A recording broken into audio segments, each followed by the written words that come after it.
Okay. So everybody be sure and mute your microphones if you would, please. It is now 7:01. Alana, are we ready to go? Yeah, you're good whenever you're ready. Okay. Welcome to the Village of New Paltz Planning Board regular meeting of Tuesday, May 18th, 2021.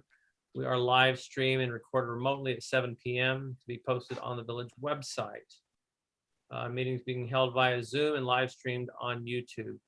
We will hopefully or potentially be transitioning in our June meetings to having the board live at the Village Hall. So we have tonight an agenda. We've got administrative business, the approval of the May 4th, 2021 minutes. Discuss a field change for PB 1827. North Chestnut, 76 North Chestnut, Stuarts. We're going to get Village Board, UCPB, and EPB updates. We have public comment. We have 2 public hearings. And we have 4 application reviews, so it is a busy night. I want to thank you all for attending. So with that in mind, let's begin with the approval of the May 4th, 2021 minutes. Alana did pass those out earlier in the week.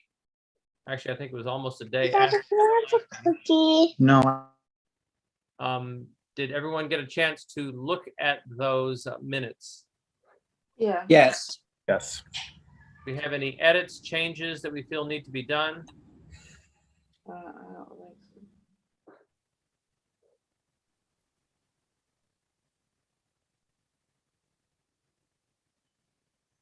No. Okay. Yeah, there you go. I'm gonna be seeing it. All right, then. I would like to get a motion to approve the minutes of the May 4th, 2021 Village of New Paltz Planning Board meeting. So motion. A second, please. Second. All in favor? Aye. Aye. So those minutes are now approved. The next thing that we need to discuss is a field change for PB 1827 Stuarts on Chestnut Street. The Stuarts has revised its landscape plan to include the multi-use trail. Their options are to either have, or for us to either require an amended site plan or to have it as an acceptable field change. My personal belief is that we should do a field change because the site plan would be rather onerous just for the small landscaping design changes that they have made. Any discussion on this that we need to take up? I'm in agreement with you, John. Okay, anyone else? Yeah, I looked at it, John. I think a field change would be more than adequate. Okay, Yeah, I didn't see many differences in the 2 site plans as well. true. Okay, with that in mind, I need a motion, please, to accept the landscape plan changes as an administrative, Plan is for. as a field change rather than a site plan. So I need a motion then for, let me start over again. I need a motion to have the changes to the landscape plan decided by a field change through the building department. Yeah, that's what we need. So I need a motion to, No motion. okay, and a second. Second. All in favor? Aye. Aye. Okay, so that will now be decided by a field change as opposed to a site plan. And I'm sorry, I fumbled with my words there.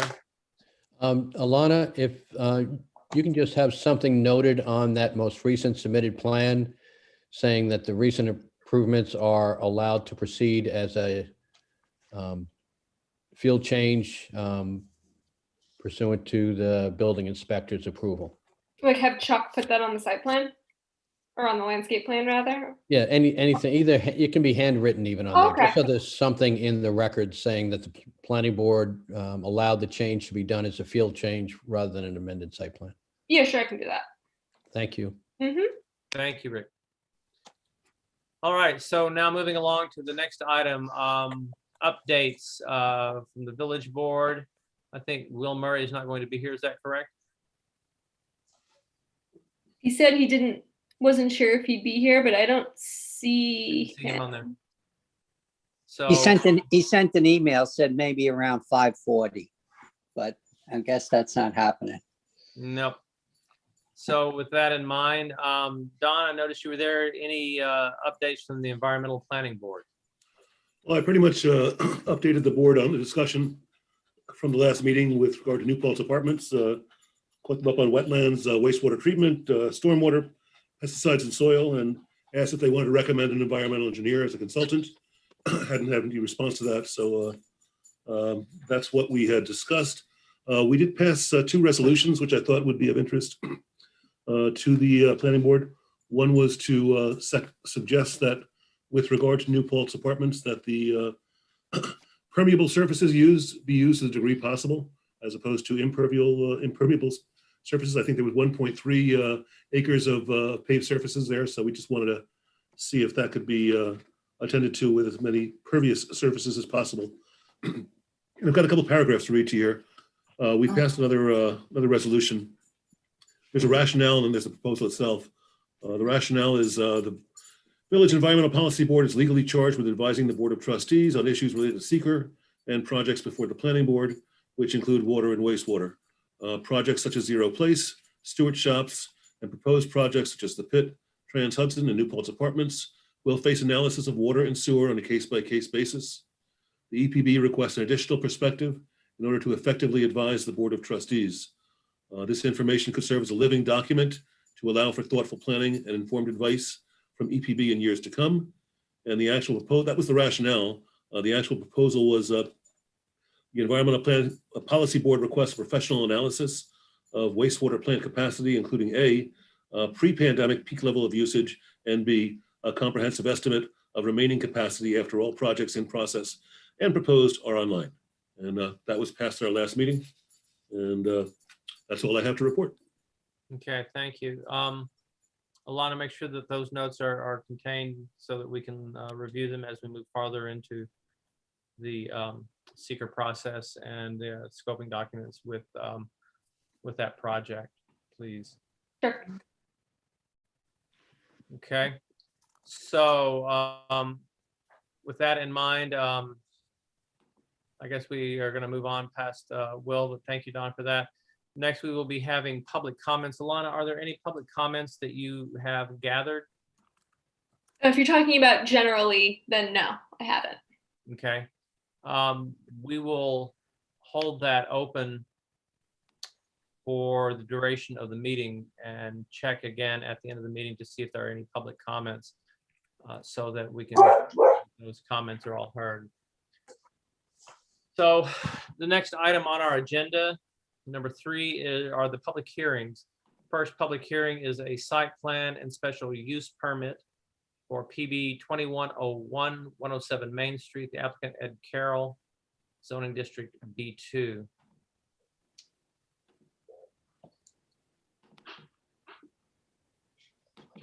So just to give a quick summary, and then Rick, I would like for you to weigh in on this, please.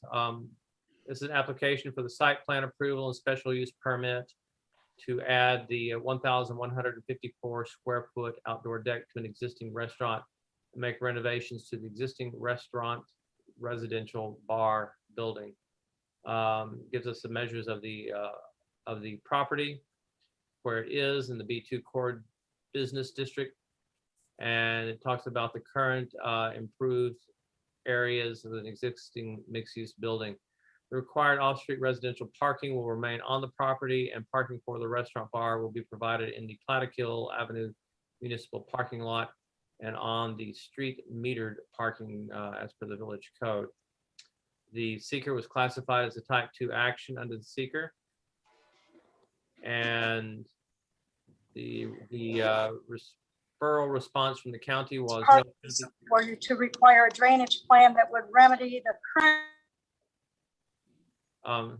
Excuse me, please. The UCPB referral response was no county impact, dated 5/6/21. And we are holding the public hearing tonight. Rick, do you want to weigh in on anything so far? Rick, you're muted. Sorry about that. Everyone has my memo as to the points that still need to be addressed. Any of the board members could raise them, or if you wanted me to read through them, I could do that.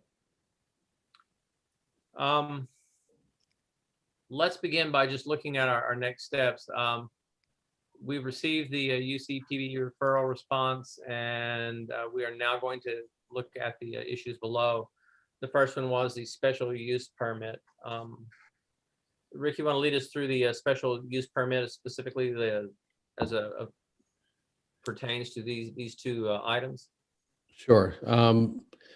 As with any special use permit, there are some general special use requirements, and there are specific ones. As to this application, there is a specific one with respect to bars. There are a few conditions that are required before anybody's entitled to a special use permit. So typically, somebody who's asking for a special use permit would somehow make the necessary showing so that the board could find that these conditions that are set forth in the code for special use permits here for a bar has been met. Two of these are that the uses shall not be located within 500 feet of schools or churches. I would think that on the plans, they would note the closest church or school, and the distance to it, so that you could make the finding based upon the plan representation that in fact it meets that requirement. I haven't seen anything on the plans to that effect. No. Secondly, there needs to be a means of public ingress and egress, a minimum of 200 feet from the boundary of any residential district. Again, typically that you would show that on the plan sheets or some other detail that shows where the boundary is and where the ingress and egress is here, and indicate the distance so that this board would be able to find that they have met that requirement for this special use permit condition of the 200 feet from any residential district. Now, in addition to those specific ones, the code allows the planning board to attach any conditions and safeguards to a special use permit. So whatever conditions that you want on there, I need to know so that I can include them in any resolution of approval that you may authorize me to draft at the end of the evening on this project. The plans should identify the height of the proposed front yard fence. I don't think that the latest ones did that. They can't exceed 8 feet in height in non-residential districts. The plan says that the fence will match the existing size, but doesn't provide a height. That was an older comment, but I don't think it was changed in the present plans that were submitted after the last meeting. The applicant for parking has indicated that they have the spaces necessary for the residential parking that has to be on site, but you may want to have signage or something like that required to be put on the plan to indicate that, so that the bar patrons don't simply park there thinking that it's simply another space for them to park. And as to off-street parking for the rest of the uses, they indicate that it's available for nearby parking lots. But I couldn't find, I may have missed it, but I couldn't find any indication of which specific lot they're speaking about. So they need to identify that for you. And you, the board members, certainly have a lot of knowledge as to what is the availability generally in those various public lots.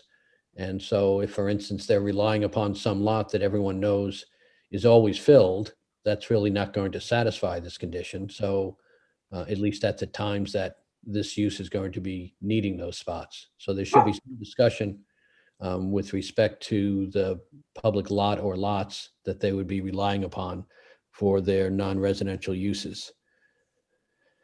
The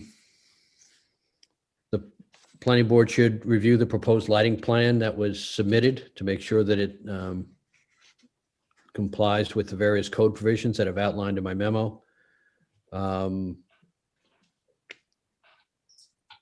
And there will be conditions and specific conditions listed in the resolution if you authorize one, that the use of the deck is going to be limited to that part of the bar that operates as a restaurant and shall not be part of the bar use. And that's because of the way that the code is set up and the special use permit that they're requesting. And finally, you may want to have a provision there on the maintenance of the planting beds so that they are not there just for a week or two and then they're just trampled pieces of soil. So that's what I have. Okay, great, thank you. So who is representing the applicant right now?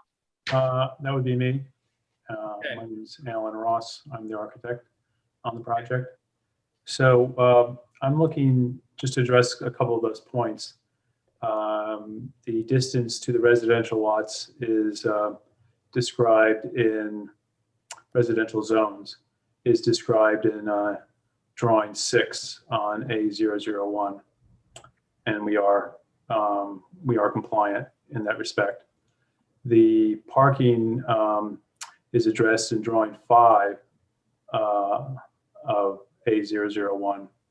And in the legend, we outline in green the on-street parking, and then in purple, the Plattekill lot parking when we have a scale at the lower right-hand corner of that drawing. In terms of the church and school distances, we don't locate it, but it's because it's off the map. There's no church or school anywhere really near the property. In terms of the front yard fence, Mr. Golden's correct that we did not mention that, probably because I think it's just, as you walk by, you can tell it's at eye level. So it's nowhere near 8 feet, but we could certainly add that to the drawings if that's required, or hopefully add it as a note to this meeting. You should also note, just going back to the churches, I think even though you say that there's no note with respect to it whatsoever. So somebody doesn't know whether or not that simply wasn't, a finding wasn't made or a measurement Sure. wasn't taken. So if you could just put a note on the drawing, I think that would be sufficient as to the distance to the nearest one. That's great. Yep. Point well taken. And then I think it's a great point about the signage for the parking area, that we would have restrictive signage on that. That's a really valuable thing to add there. And also I think the current owners of the property would enthusiastically embrace the idea of maintaining the planting beds. Okay.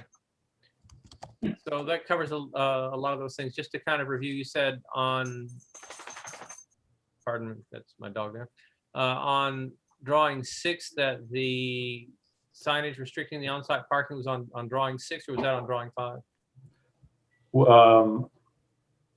John, if it would be helpful, I could share that drawing on the screen now. That would.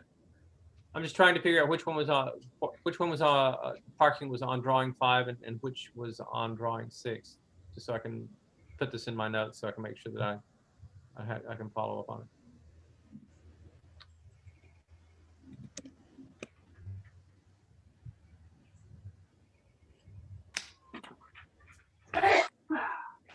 That's-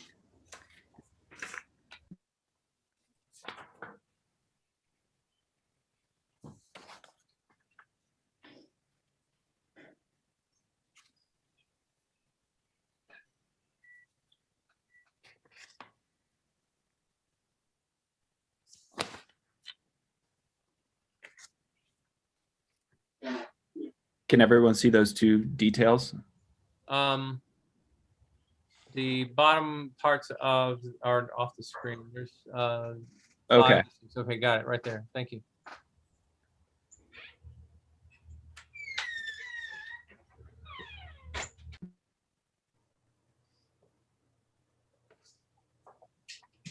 Okay, so ingress and egress, got that on that. Okay.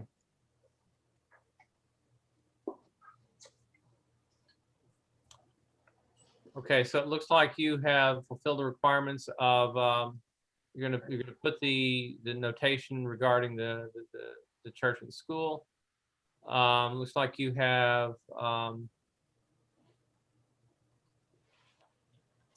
got the height, do you have, I'm sorry, do you have the exact height on the final plans there? The 8 feet? there is a note about the 8-foot tall wood fence at deck perimeter. But the front deck, we did not note that height of that fence. That would be existing to remain. Okay. Hey, Okay, John. parking, sorry, go ahead. This is Corey from the village. Alan, before you put your note on there about the churches, just if you don't mind doing me a favor, check the distance to 10 Church Street. That's the Jewish synagogue. Sure. That's looking at your scale on your drawing 5. It might be close. I think you're good, but just do me a favor and throw a line on that just so we Sure. can see it. Definitely. I wasn't aware of that church synagogue. Okay. Let's see here. So then the next things that I guess we should look at are in regards to parking. You have noted that you have a couple of parking alternatives to the street. Have you looked at the one that is behind, it's actually kind of behind your building? Is that available for use, or has Dino restricted that? I believe that's a private parking area. Okay. So I don't believe we can include that. Okay. It's not owned by the current owner of the building. Anyone else have any comments about parking before we move through that?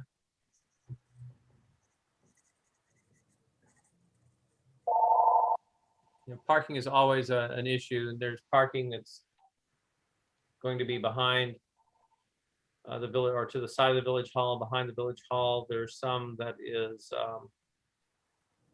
just down the street past Starbucks, and then street parking.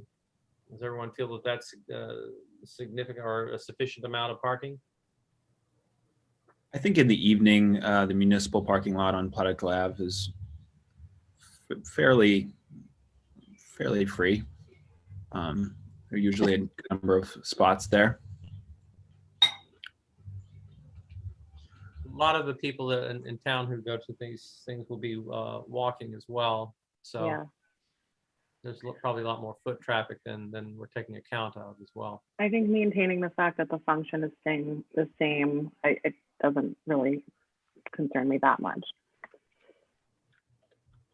Okay. Can they park at the library, or is that off limits? I think during the day it's off limits. I don't know about evenings and nights. I believe after a certain time, they're able to do so. So do we feel that there's a sufficient amount of parking to cover the needs of the business? Yes. Okay.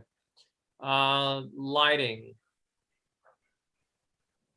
From what I saw from the specs, it seemed to be in alignment, excuse me, with the code. Okay. So in discussing the lighting now,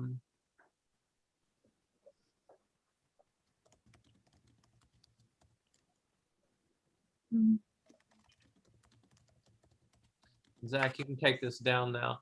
Alan, you want to lead us through some of the lighting specs Sure. that are part of this? Should I share my screen or? Yes, please. Okay.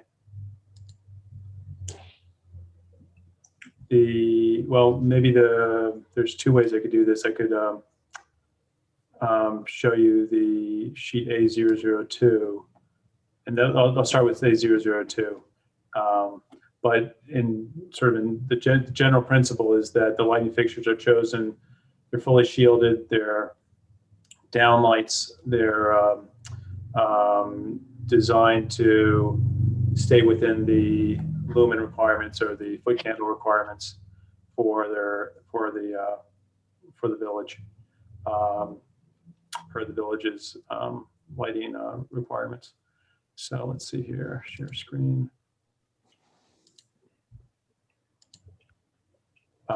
Is this visible, the image? Yep.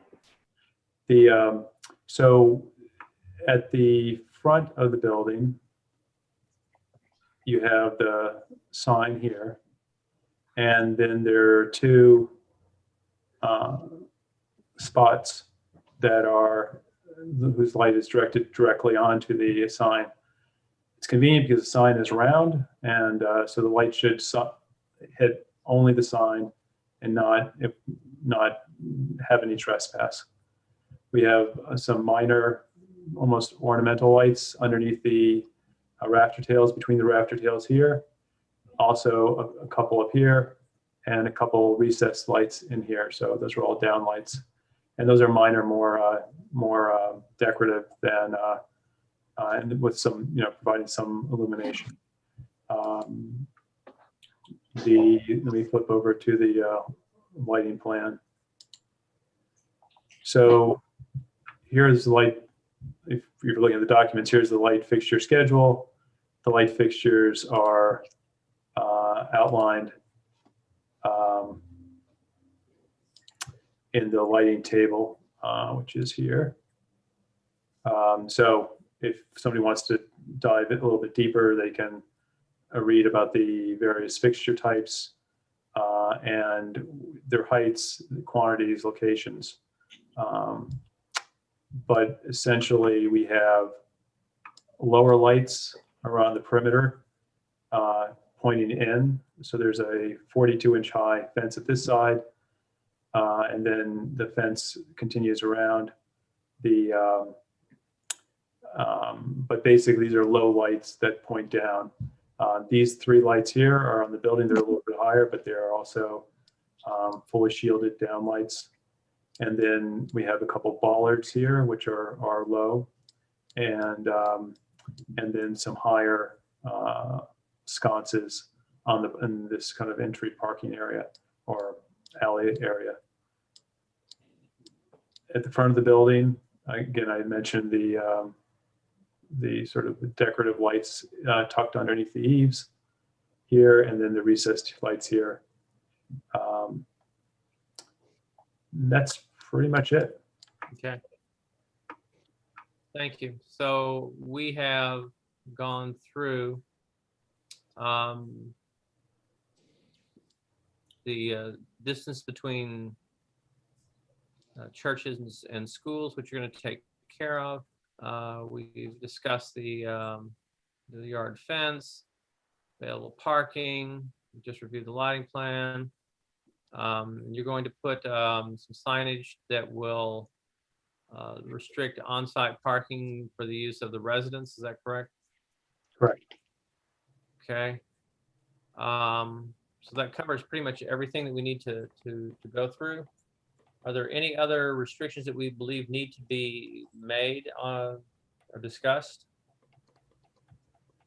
John, another one that I will be adding, because it seemed like there was an assent by the board to maintain the beds.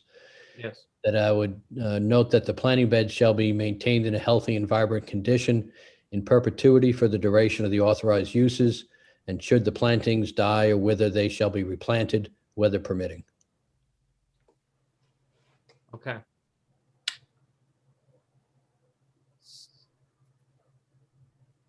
All right. Well, with that, that covers just. I'm sorry. I Go think ahead. we have to open the public hearing, right? We have to open it, ask for any input, and then close it. Yes. Right. And I would also support the other condition that Rick mentioned, that the use of the deck shall be limited to the part of the bar that operates as a restaurant. Yes, that's going to be in there. Okay. Okay. So let's back up a bit here. And so this is a public hearing for PB 2101, 107 Main Street. So I need a motion then to please open the public hearing. So motion. A second. Second. Okay. Alana, do we have anyone who wishes to speak regarding this particular application? I don't think so. I did have a comment while you guys were talking from someone who just said he was all for more outdoor seating and availability, but I didn't receive anything in writing either. Okay. So as we do not have anyone who is waiting to speak, and I apologize for not getting this earlier, then and I need a motion to close the public hearing. So motion. Second. Second. And so the public hearing for PB 2101 is closed. And the discussion that we had, we will we should move that over really to our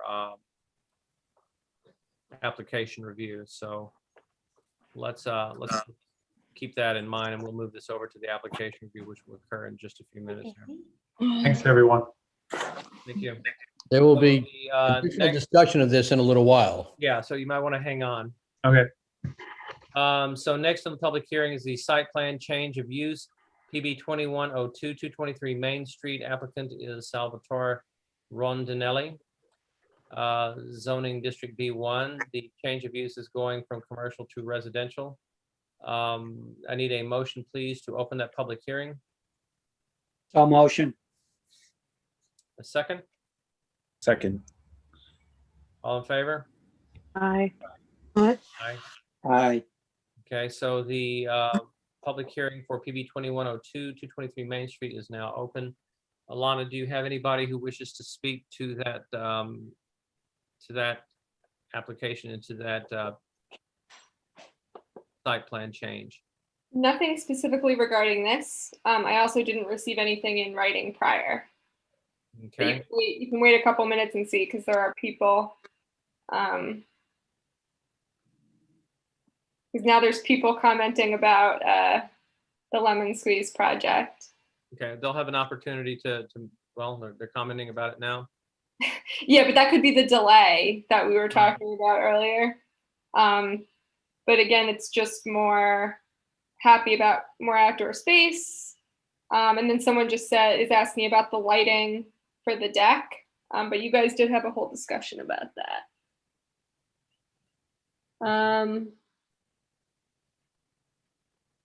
I have a question pertaining to 223 Main Street that says original use was residential, then years ago it was allowed for limited business. Could it now automatically be used for either if necessary changes are made to satisfy residents' requirements?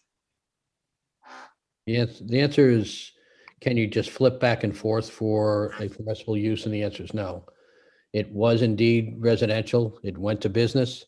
It's now asking to go back to residential. If in fact it wanted to go back to business and had the authority to do so, we would need to file a new application to be reviewed by the planning board.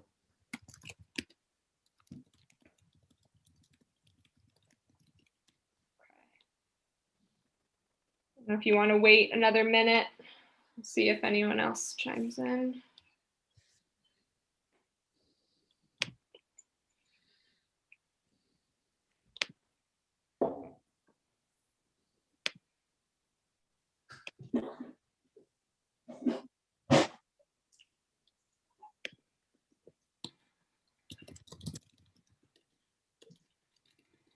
Someone is still asking about the lighting, but I think they're talking about 107 Main Street, because he's the owner of the property next door. So he's asking how the lighting will affect the building next door on the west side. But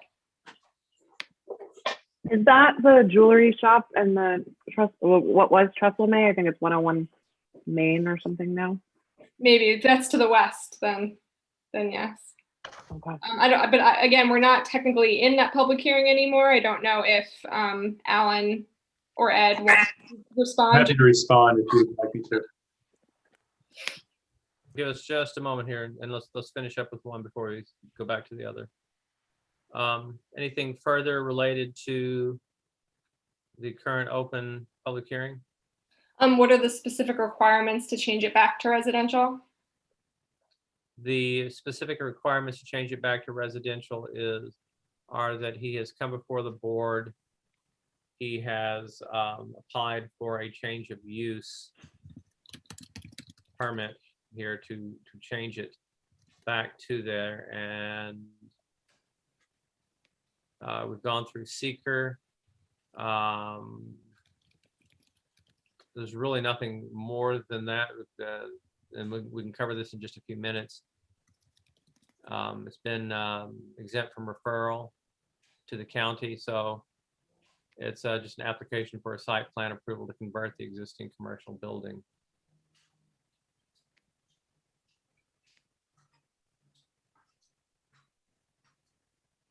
Anything else? Waiting to see if this person responds. Okay. While we're waiting and going back to 107 Main Street and the concern by the neighboring business with respect to the lighting, it's required by the code, but I could, and it's part of my memo, but I could put as an additional condition just that element to the code that says no illuminated sign shall be permitted which will by reason of design or location cause intrusive glare on neighboring premises. Okay. So despite what you are, and whatever you approve, as you all know, cannot change the code, right? So the code requirements are going to be there no matter what. You're dealing with the requirements of staying within the code. What are the restrictions you're going to place on it?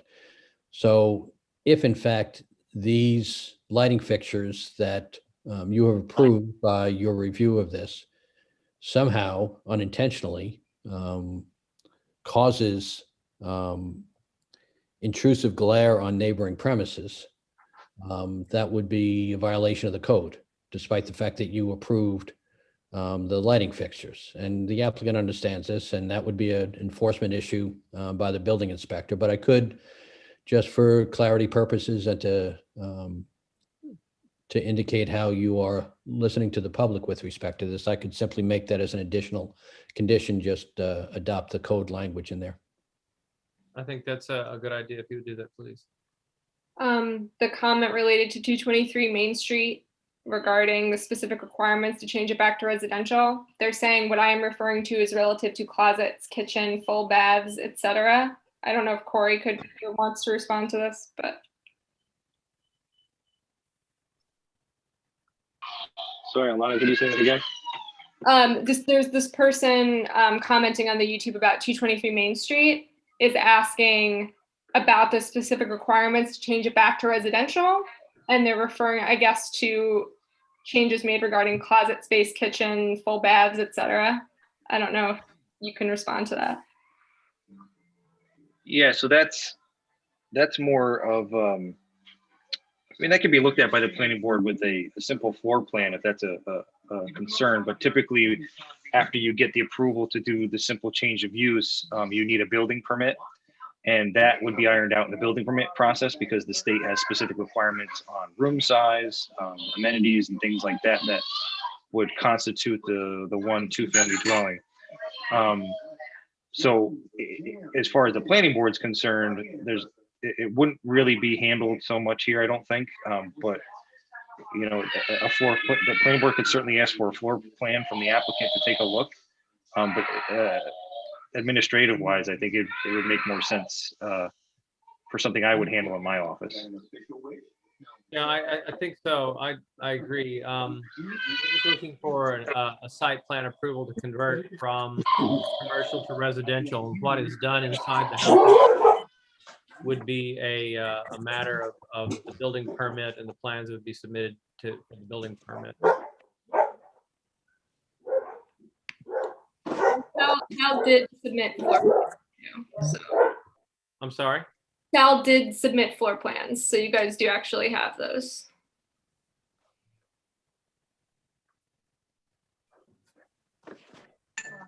I wouldn't get too far into really getting into the nitty gritty of that because they are state requirements. So it's not something you can restrict further without approval from the state to do anyways. So if they're meeting the minimums, there's really not much that can be done. We just have to make sure they're there.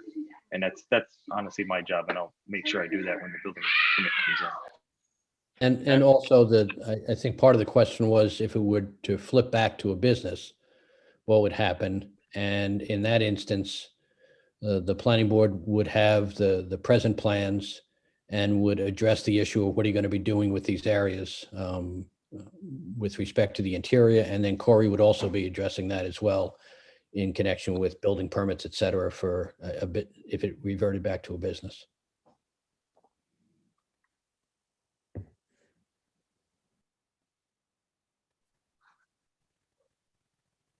Anything further, Alana? There was just another one about 107 Main Street that asked if the fence on the west side of the proposed deck is going to be 8 feet. Yes. Yes.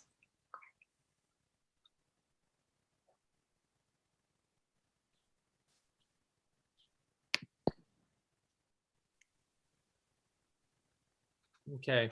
So no further comments on PB 2102, 223 Main Street?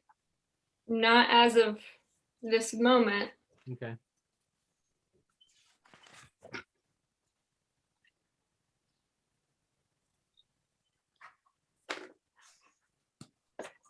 Zoom's a rather clumsy way to hold public hearings. Yeah. Okay, so with the question having been posed and answered by Corey and with Rick, do we have any other discussion among the board members on that? Do you feel that that was answered completely and properly? I'm good. I do. Yes.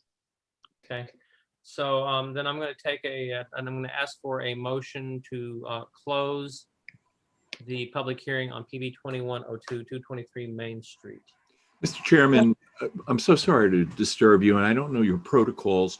I'm the attorney for the applicant, and if I'm out of order, please correct me. Thank you very much. I just have one thought that, I hope the board might entertain. The applicant is seeking to begin renovations to try to get the project going to have in place perhaps by September when school opens. And I'm wondering if the several items that the board needs further clarification, which are technical in nature, perhaps they can be supplied by Mr. Ross in the submission of subsequent site plan. And perhaps the board might consider a conditional approval of the application subject to the building inspector's satisfaction that the additional requirements have been met. And in the event that those requirements have been included on the site plan, perhaps the building inspector can move forward with a permit. Thank you.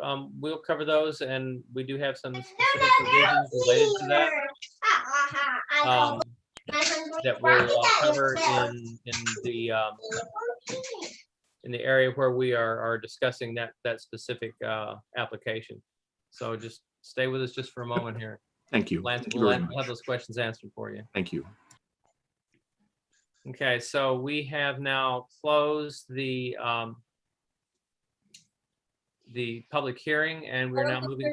Was there a motion to close? I didn't hear one. Yes. I think there was. Yes. There was a motion to close. We got a second, and Who motioned? I think it was Dennis. I'll second the motion. Okay. All in favor? Aye. Aye. Okay, so we now have it done twice. So the public hearing on PB 2102, 223 Main Street is now closed. So we're going to move to application reviews, and we're going to start with 107 Main Street. We had been discussing earlier a lot of the pieces of information that we're going to require. And just to go back and review, we're going to get the distances that are for the houses of worship and schools, that's going to be placed, and we have a note that's going to be placed as well regarding the planters. We've identified the height of the proposed front yard fence. It's the one on the west side. It will be 8 feet tall, and it cannot exceed that. We've discussed available parking. We've reviewed the lighting plan. There's a note that we need to we have a concern about the lighting on the west side. It does not interfere with the neighbor to the west. There will be signage that is placed there for parking for residents only. And then we've got the, to approve this, we're going to need to have the following conditions. The use of the deck shall be limited to the part of the bar that operates as a restaurant, shall not be part of the bar use. And then we do now have a note on the maintenance of the planting beds. John, just so it's clear, for the submission of the plans that are to be signed, as I understand it, there will be something added to the plans with respect to the signage for the restricted residential parking. Also, what will be added to the plans is the height of the fence, as well as the note regarding the distance to the nearest church, synagogue, or school. Those will be added, and the condition will be that prior to the signing of the plans shall reflect that. So the plans won't be signed until the plans reflect that. Okay. All right, so with that in mind, do we have anything else that we want to discuss, or are we ready to ask to authorize a resolution of approval if it's the sense of the board that would have the conditions that were just mentioned? Any other discussion that we need to go into? John, it's Corey. Can I make a suggestion to the board? Sure. Please. So lighting's a big issue here, or I don't want to call it an issue yet, right? But you have a residential apartment. If you look back on the lighting plan, you put it as a big rectangle to the west or left of the deck. There's some windows in the back where light pollution shouldn't, during the nighttime use of the deck, go into those windows based on the fixtures that you've chosen. I'm not actually talking about the pollution itself. I'm just wondering if you can provide the board, if you could ask the applicant to provide you with the specific drawings or specifications of the actual lights, because there's, I think I see about 5 different types of lights. This is something we typically get. Just, it helps me in enforcement down the road. If the property ever changes hands, I have a specific design that we have asked the applicant to go with, so that they can't, or someone can't come in and change it completely to something that's not village dark sky compliant or anything. Mr. Does Ross, that make sense? Sure, yeah. We had the site plan, but we also had a 8.5 by 11 document, which did list all the specific fixtures. But we're certainly Mine's more, yeah, just a picture. Oh, I see. Right, a cut sheet. Yeah, oh, yeah, of course. The specs are fine. I can read those, and Yeah, I'll right, probably right. be the only person to understand them. But a picture that anybody could see makes it easier for me to hold up. Yep, no problem at all. So Thank you. I'll add to the condition concerning what has to be done prior to the signing of the plans is that specifications / cut sheets of the lighting fixtures shall be submitted to the building department. Okay. Is that Can I make acceptable to another? the rest of the board? Go ahead, Corey. No, I finished that. If that's acceptable, I have something different to ask. Any comments from the board? Is that everything that acceptable with that so far in terms of the lighting? Sounds good to me. Me too. Okay. All right. So Corey, your next thought. Question 2. State Liquor Authority obviously regulates the bar aspect of this, as far as they'll tell you what times you can be open, what type of music you can have, the times that you can have the music in the areas that you've decided are part of the use. So that's something they regulate, and the planning board would typically follow in line with what they say. But the I don't want to call it a concern, but I can imagine music. And again, with the close residential, I know you're 200 feet from the residential zone, but there are residential units bordering both the east and west of this. And obviously there's been a bar, it's been that way for years, but I wouldn't be doing the residents justice by not at least asking about how long, what kind of music you plan on providing, whether it's going to be, if you're going to be requesting for live bands from the SLA, if it's going to be DJ music, if there'll be speakers. We do have a noise ordinance, so that applies no matter what, but I just want to make sure the planning board asks the question to at least see what your intent is. Well, just a moment here. I think we discussed that at a couple of meetings ago, Corey, when you were not here. And, okay, sorry. No, it's okay. Those are all good points. And, you know, we determined that those are definitely enforcement issues. And if the noise ordinance was exceeded, that would certainly become an enforcement issue. But and I think Mr. Carroll addressed the type of music, and as I remember it, there were not going to be any live bands out on the deck. And that you were actually saying that you were going to have a closing time, which is far in advance of the 4 o'clock when everyone gets to stay open until. So I think we may have gone through some of those, but Mr. Carroll, if you want to go ahead and address those right now, that would be fine. I'd be happy to. Corey, as we said, the deck is part of the restaurant. There will be the only live music will be inside the establishment, and that is contemplated to be piano, perhaps sometimes accompanied by guitar, you know, consistent with the type of music and the mix of crowd that we're anticipating appealing to. So anyway, you know, we want to be good neighbors, and we're very cognizant of we'll be very cognizant of the noise level on the deck. Yeah, I just go ahead. To Corey's point, though, the intentions are wonderful, but also I think Corey's looking for some specifics so that he can prove an enforcement matter if necessary. You said that there's no live bands on the outside deck. Will there be any outside, the amplification of inside to the outside? You know, the only thing we contemplated was small speakers with music in the daytime, sort of ambient sound. I think I mentioned last time we had a concept for a Sunday Sinatra brunch. You know, the deck will be closed when the restaurant closes, and no, so we're not planning on creating any noise nuisance in the deck. No, I know that, and I don't I'm think. sorry. Am I not? Should I be more specific? I'll try to be. Yeah, because nobody's thinking that you're going to noise nuisance, but they are concerned about what, and for Corey's sake, I think the clarity is important. So I think what you're saying is that you will have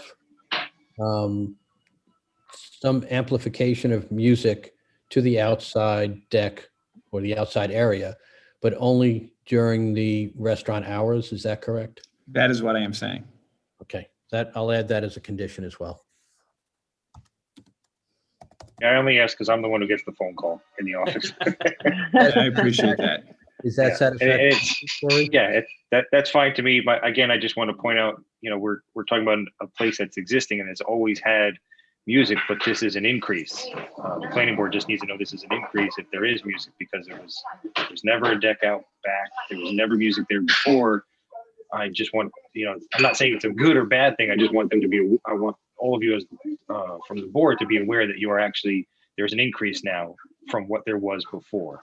So any difference in that could cause me getting a bunch of phone calls. So that's why I wanted it to be specific, so I could come to you and say, hey, this is what you told me. I'm getting calls. How can we fix this? And Corey, just so you know, I mean, this is something that I've definitely thought about a lot about, but I feel like the kind of overall goal for the space has changed significantly. So I'm hoping that there's going to be like a declination in the kind of complaints that you're used to getting. So, but fingers crossed. So we're gonna have so we're gonna have the note regarding application outdoor during business hours, during restaurant hours. We have notes that the bands will be indoors and playing during restaurant hours. Can we put, Rick, can we put both of those into the specifications?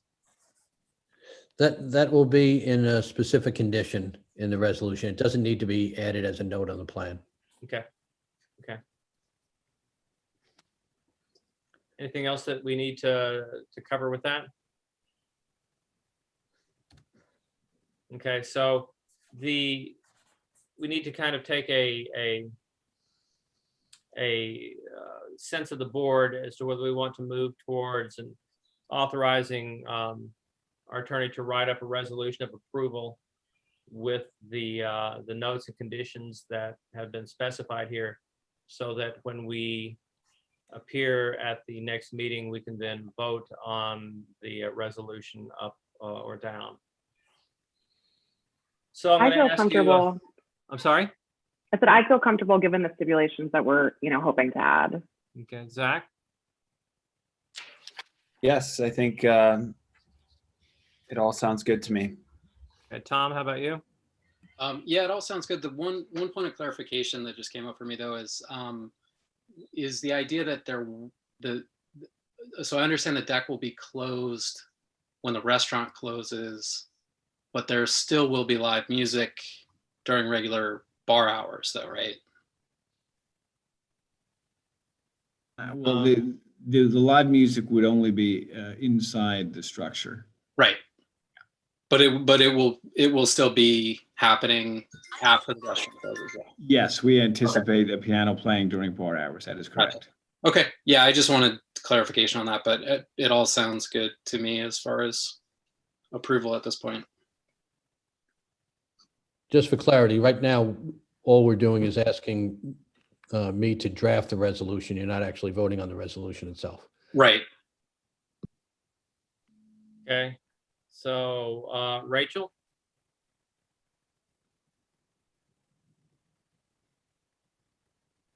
All right, Dennis, you want to weigh in?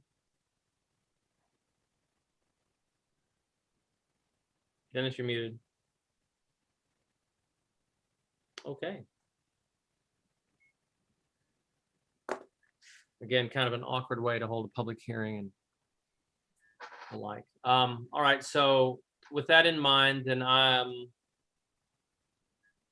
would like to get a motion to authorize our attorney to create a resolution of approval. So motioned. And a second? I second. All in favor? Aye. Aye.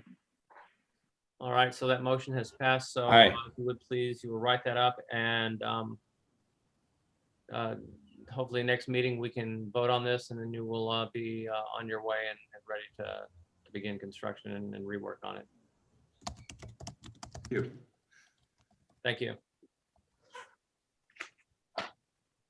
Okay, so Thank you. You're very welcome. So the next application review is PB 2102, 223 Main Street, site plan change of use.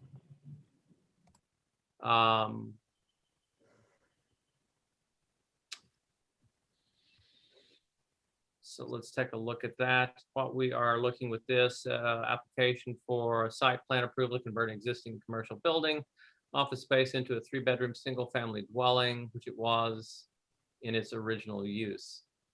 The property consists, and it gives us the size of the property. Seeker is classified as a type 2 action. It's exempt from referral as it's a reoccupancy or reuse of an existing structure where an increase in parking is not required. And we did hold the public hearing. So with that in mind, and let me get to the next one. Really, is there any further discussion that we need to have on this?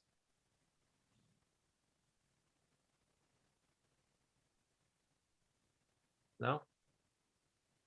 Okay. So what we have had is a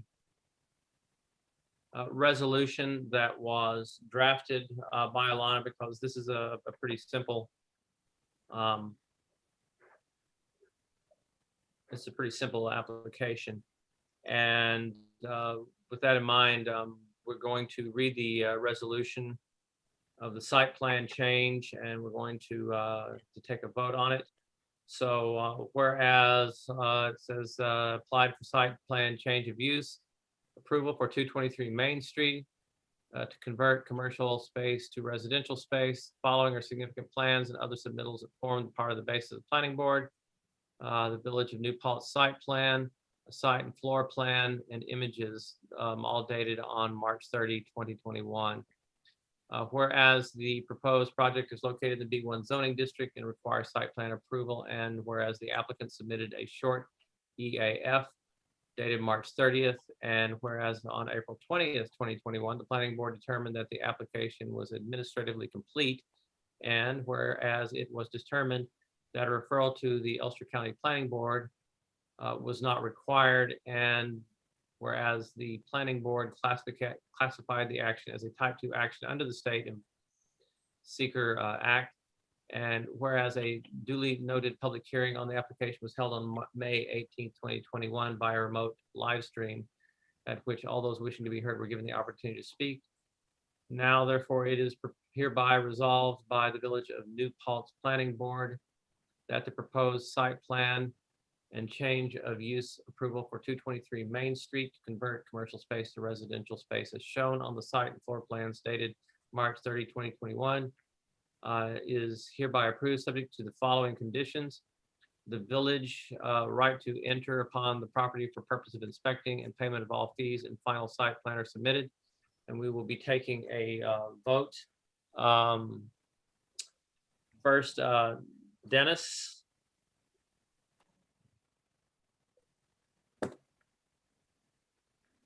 Dennis, you're either muted or you aren't there. Did you hear me? No. No. Yeah, I'm fine with it. Okay, so that's an aye from Dennis. Raquel Aye. and Zach Aye. and Rachel.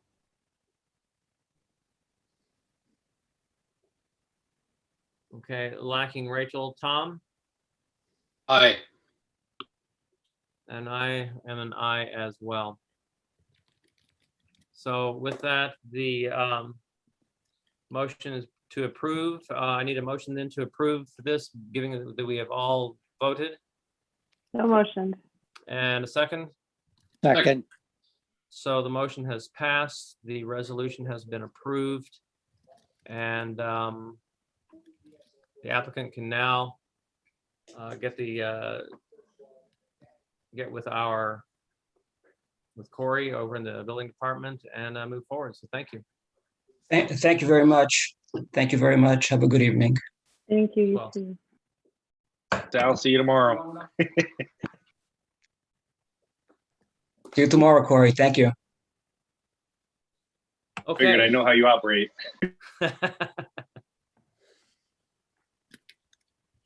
So now our third one is PB 2014-85 North Chestnut Street. The applicant is Roddy Serta. And so Andy Willingham, you are representing him. So Roddy, do you want to, you guys are going to be ready to go here. So there are a couple of peculiarities here, and we're going to have Rick give us a summary in just a moment. 30 days have not passed, so we cannot declare our notice of intent to be the lead agency. We can request our attorney to complete and the application here, and we need to discuss the issues of seeker the process. The county referral will be required, and we can set a public hearing, as this will be, this by our next meeting, this will have passed the 30-day time on that. So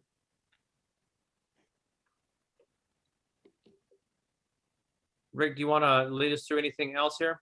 A couple of things. One of which is, Alana, was this already referred to Ulster County Planning Board?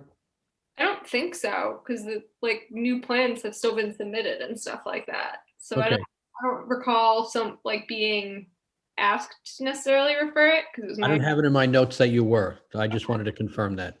So one of the things the board should do is that if it's satisfied with the stage of the plans, it can ask that Alana refer it to the Ulster County Planning Board, which means we have to wait up to 30 days.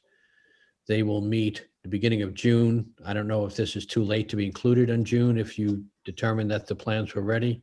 Other than that, it wouldn't be reviewed by them until the first Wednesday in July, I believe, although Alana can correct me if I'm wrong on that, on the dates.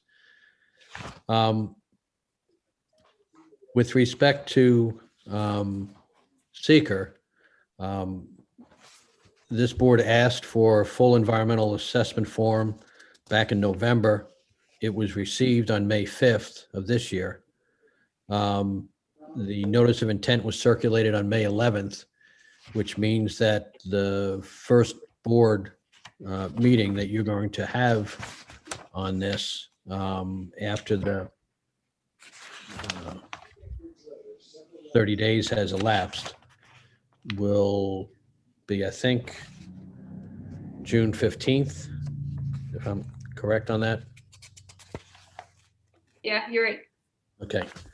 So nothing would be done at your very next meeting on this application. There's a number of things that I've outlined to everybody in my memo that goes on for a while with respect to parking and special use permits, et cetera. So I'll leave you to pick and choose what you want to raise from there rather than me going through it all. Or if you want, I can simply send all of these to Andy Willingham and he can be prepared to address them at the next meeting that this is on the agenda for.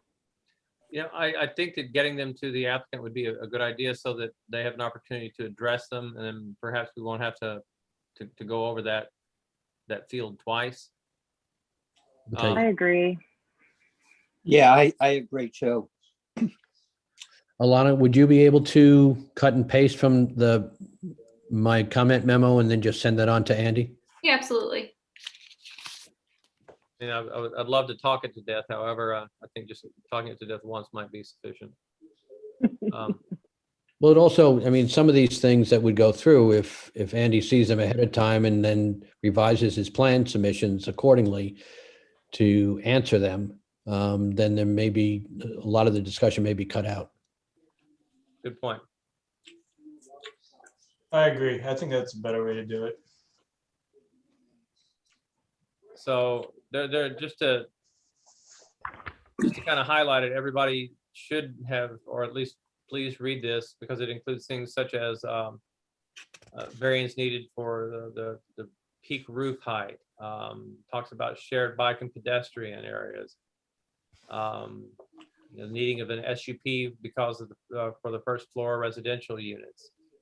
And there's quite a bit of information here that goes through there, and then it goes into the parking, landscaping for the parking areas. And it talks about how we'll need to review the plans for conformance with building design standards in the village code, which is something Corey will have to help us through. Then again, we're going to be talking about more landscaping. So there's really quite a bit of dense material here before we even get down to the part about stormwater management, affordable housing units, rec fees, any of that. So there's quite a bit to work through. So we'll get that over to you, Andy, so that you can begin looking at that with Roddy and going through those things. Alana's going to send that to you. It looks like our first meeting we'll be able to talk about this is June 15th. We're also going to try to get that over to Ulster County's planning board so we can get something back as quickly as possible. And also Corey had Do we submitted. have to, I'm sorry.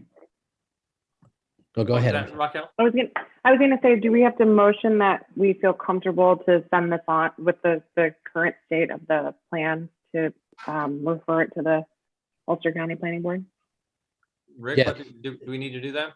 Yes, you should do that, but you should, as Raquel, I think, is intimating, is that you need to first determine whether or not you're satisfied with the plans now, or you want to wait until the next iteration that may respond to a lot of these things that are in my memo.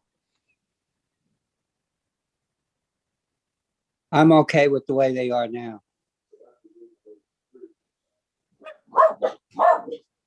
So just help me out here. So our choice is either we say that we are satisfied with the way that the plans look now, or we are going to wait until we get information back from him before sending it to Ulster County Planning Board. Is that correct, Rick? Yes.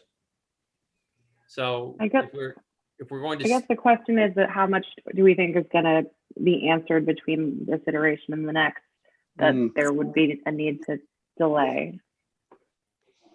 I think that's a good point, because looking at the density of the information that he has here, of the issues, let's see, 1, 2, 3, 5, or 6.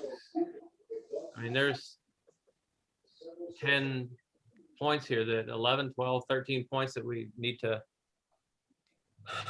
go through. So quite honestly, I'm not really comfortable in sending it over to Ulster County Planning Board, because that sort of gives it our blessing that it's fine now, but then we are going to ask for all of these issues to be resolved. It's just my thought. Well, are we sending it over to Andy for him to take a look at, or? Yeah, and then the idea would be that he would come back to us with some of the resolution to some of the issues, and he would come back to us with answers to some of those issues. And then if we felt comfortable based upon those answers, we would send it over to the county to give it their blessing. Now, And that's kind of how that would work. Or we say it's okay the way it is, we send it to county, they give it the blessing, but then it comes back and we still have to go through all of the issues. now, somewhat of a middle ground, John and Raquel, would be that we send the comments to Andy. He could look at that and could send in revised plans in time for your next meeting. You could review all those. If the plans are adequate, you could then refer it at that time. We wouldn't be able to do anything with seeker, but this is the whole referral under GML 239 to the Ulster County Planning Board is separate from seeker.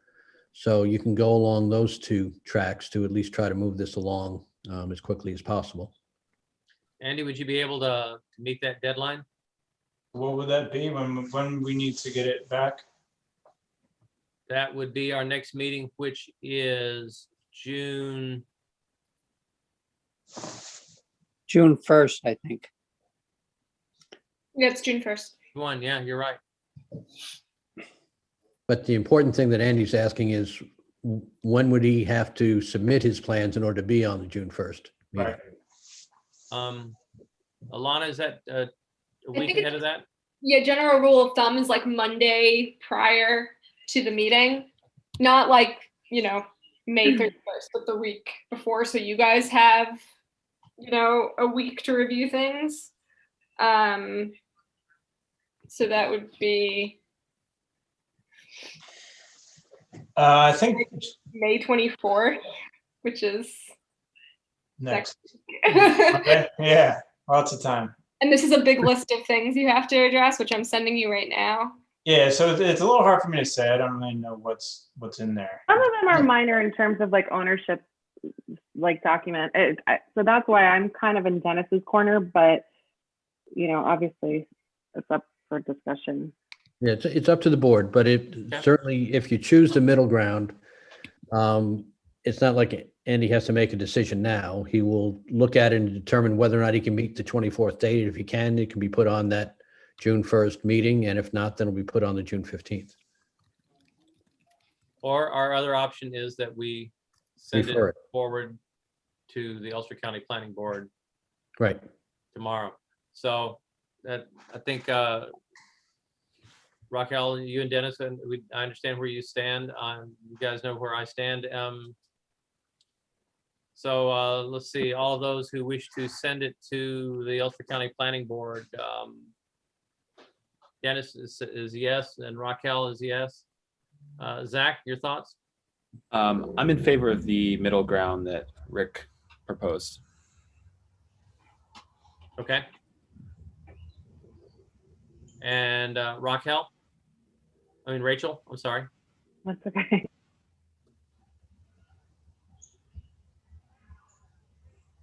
Okay, Tom, your thoughts?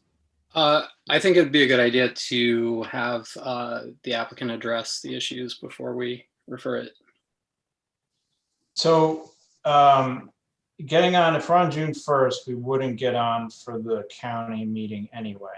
So why don't we just shoot for a full submittal to be on, because we haven't received engineers revised comments either, planning board engineer. So why don't we shoot to be on for the 15th? That way we can have a little bit more time to thoroughly address everything, and then that'll give us enough time to get on for the July 7th county meeting.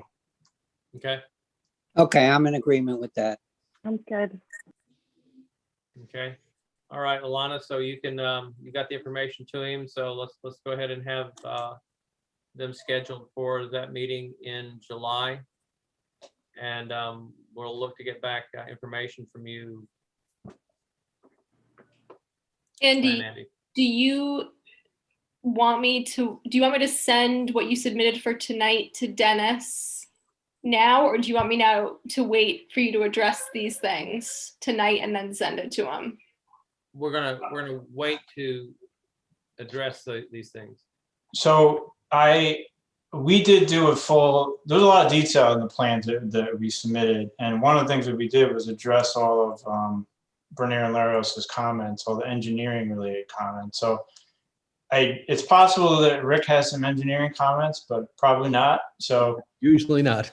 I would like to get that over to them, in my opinion, to see if those are addressed, and if they have additional comments, then we can address those as well. That would be my preference. Okay, sounds good. Most of my comments deal with code issues that are required, SUP issues that are required to be addressed, that it didn't look like they were addressed to the full nature that they're supposed to be addressed under the code. It's not the engineering issues. Yeah. I do mention stormwater. That's about as far as I get into engineering. Yes, and we are requesting a waiver on that. We did put that in our letter there, so we'll address that when we address your comments. We also did the county. I know they need to see it again, and they haven't seen the full set of plans, but we had a gateway meeting with the county. Yes. And John was there. Yeah, so they're aware of the project at least. So I'm just mentioning. And Corey also did a zoning memorandum with respect to the project as well. You received that, right, Andy? I did. So we'll do a full point-by-point response to Rick's comments, to any new Bernier and Larios comments, to Corey's comments, and our submittal back to the board. So hopefully we will thoroughly at least address or discuss any and all of the issues. Okay, and that's gonna be set for the second meeting in June, correct? So that you can be on the county for the first meeting in July. Right. So we need to have that in by June 7th, correct, Alana? For the 15th? Yeah, Yeah, I think that would be, or earlier if possible, right? yeah, earlier if possible, but 7th at the latest, I think is good.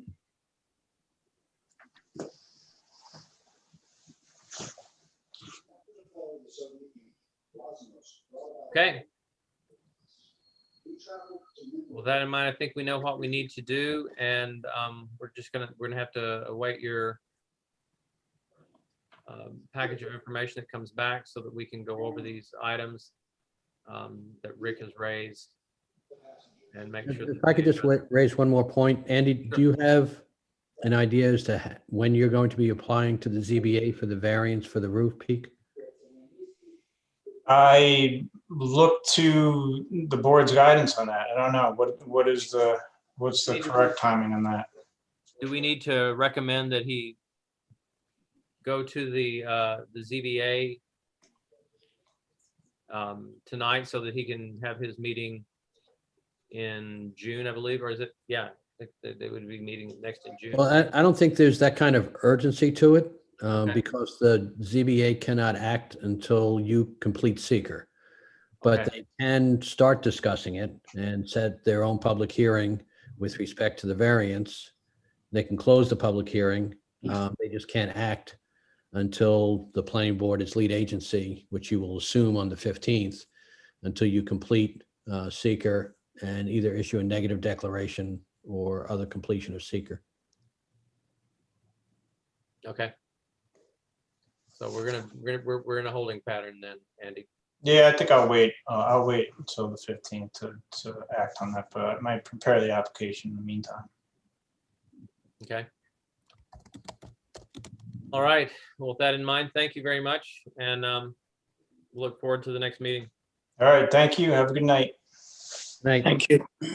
Have a good. Okay, so the next thing that we are looking at is we're going to begin our seeker review of the New Paltz Apartments, PB 21-AX.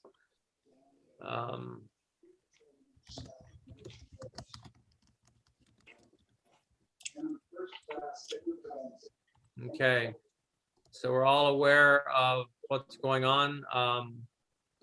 Seeker, this is a type 1 action under the seeker. We classify the action as a type 1, declare the intent to be the lead agency. So tonight we are going to assume the lead agency as it has passed the town of New Paltz planning board.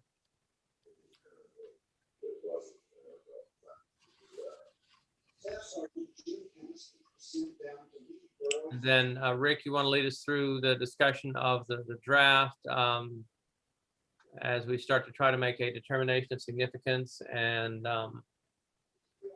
the few next steps that you have there. Okay, well, as you said, the Town New Paltz Planning Board, which is the last of the involved agencies to make a decision on your notice of intent, at the last Town New Paltz Planning Board meeting, they voted 4 to 2 to consent to the village planning board being lead agency. So what you should do right now, even before going through the FEIF, because that's a role that's only done as a lead agency, is that you should now move to assume lead agency for the project. All right, so a motion to assume lead agency role. So motion. Second? Second. All in favor? Aye. Aye. Aye. Okay, so we have now assumed the lead agency role. Which is a big step because now it sets forth that you are going to take the reins of the seeker review for this project.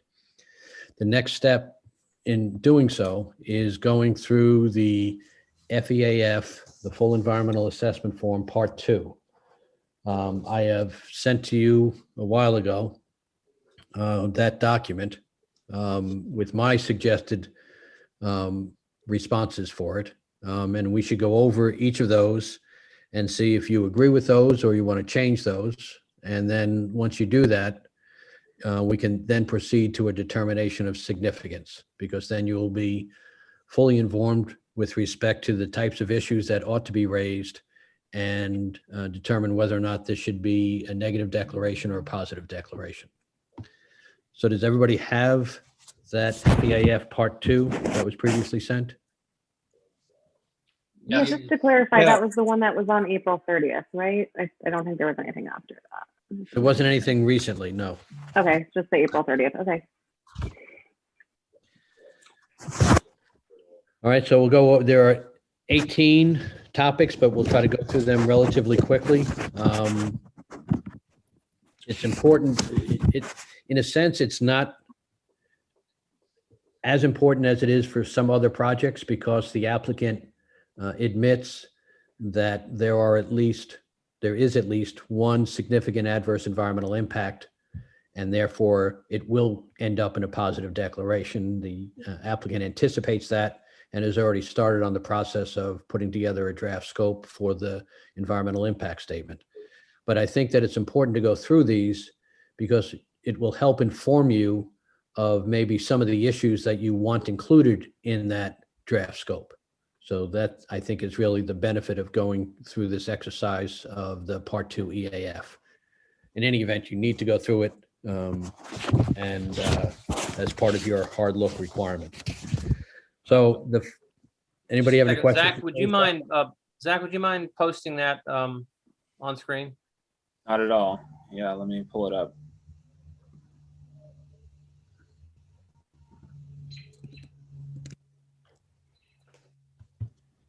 I did make a few annotations of my own. Just ignore the yellow arrows.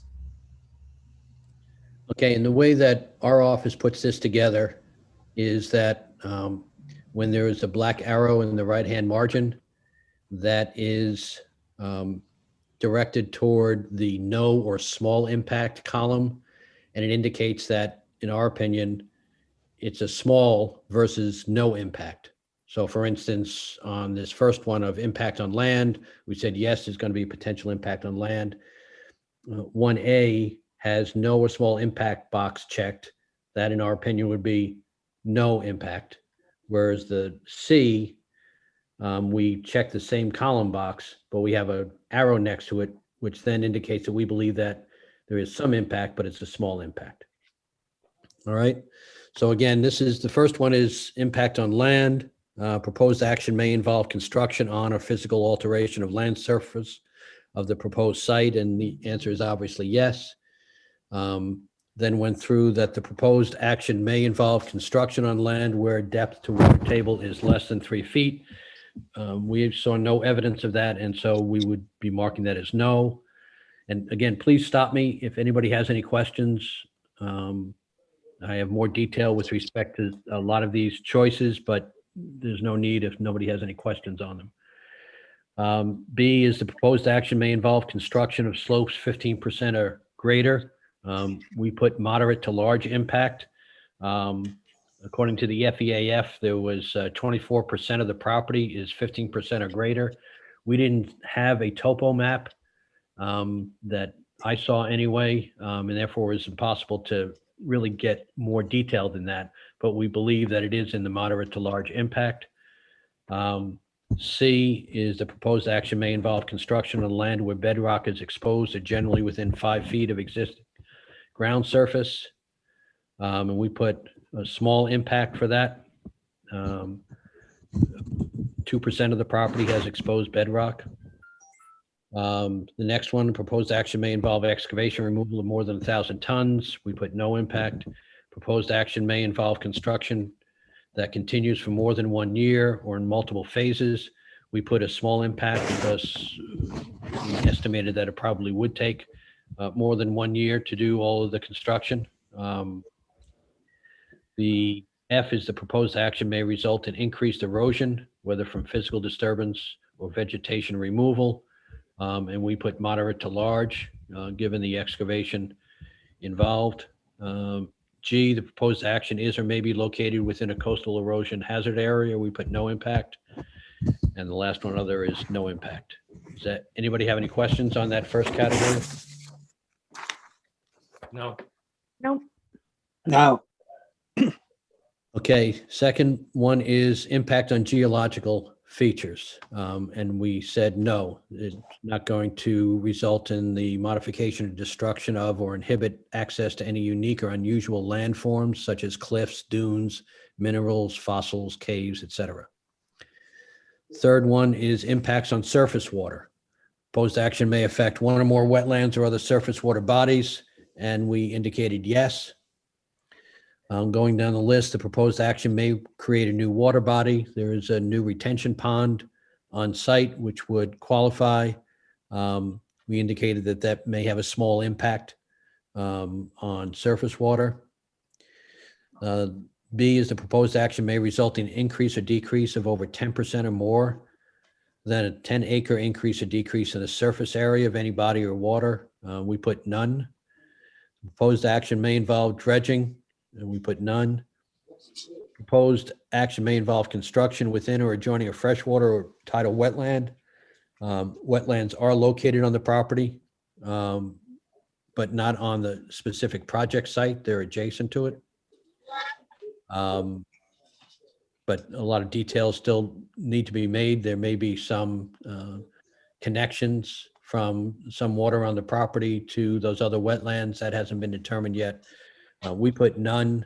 We put none or small, but either way, that box is going to be checked. The proposed action may create turbidity in water body, either from upland erosion runoff or from disturbing bottom sediments. We said no, it's unlikely unless runoff is directed to the offsite wetlands. F, the proposed action may include construction of one or more intakes for withdrawal of water from surface water. We put no. Proposed action may include construction of one or more outfalls for discharge of wastewater to surface water.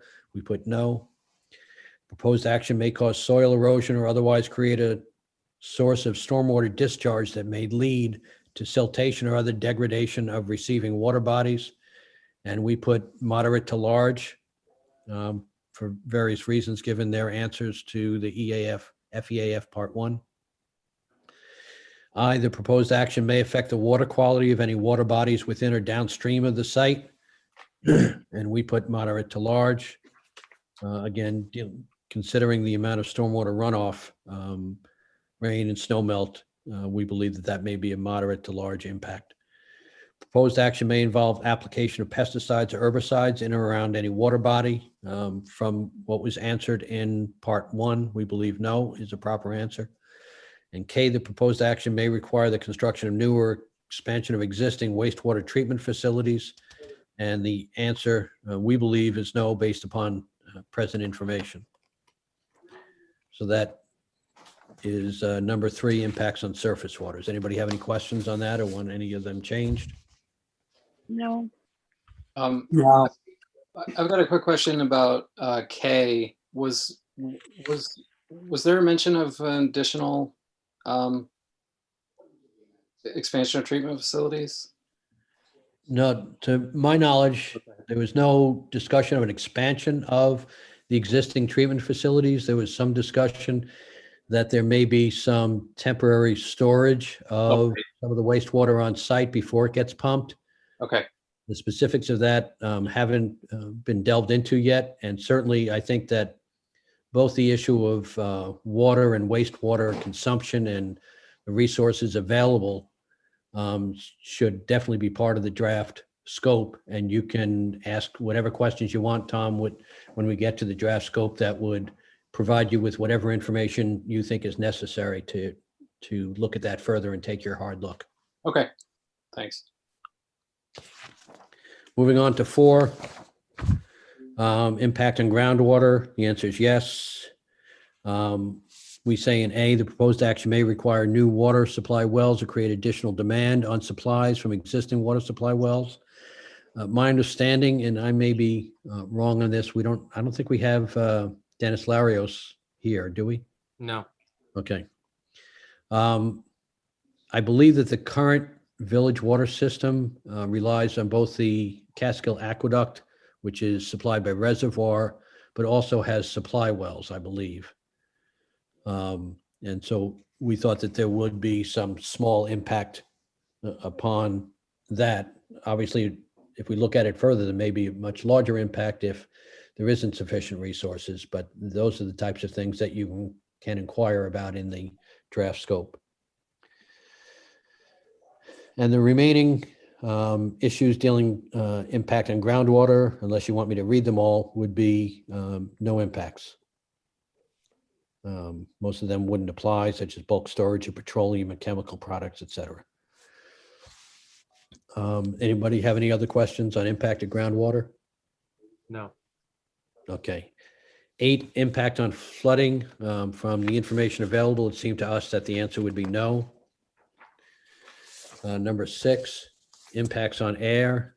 Again, that would be a no. Those are usually extremely large projects in which you need air permits from the DEC. And this project does not appear to approach any of those thresholds. Number 7 is impact on plants and animals. Obviously, the answer is yes. First one is the may cause reduction in population or loss of individuals of any threatened or endangered species. Based upon the information we have, there's no reason to believe it would cause a reduction in the population or of any threatened or endangered, but obviously you're going to be asking a lot of information with respect to its impact on threatened and endangered species.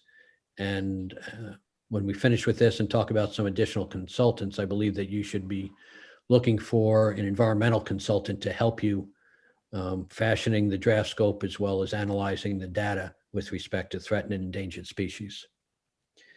The proposed action may result in reduction or degradation of any habitat used by rare or endangered species, and we put small from what it indicates now. Again, that may change when you get more information, but certainly disturbing that much land certainly has a potential impact on the degradation of habitats.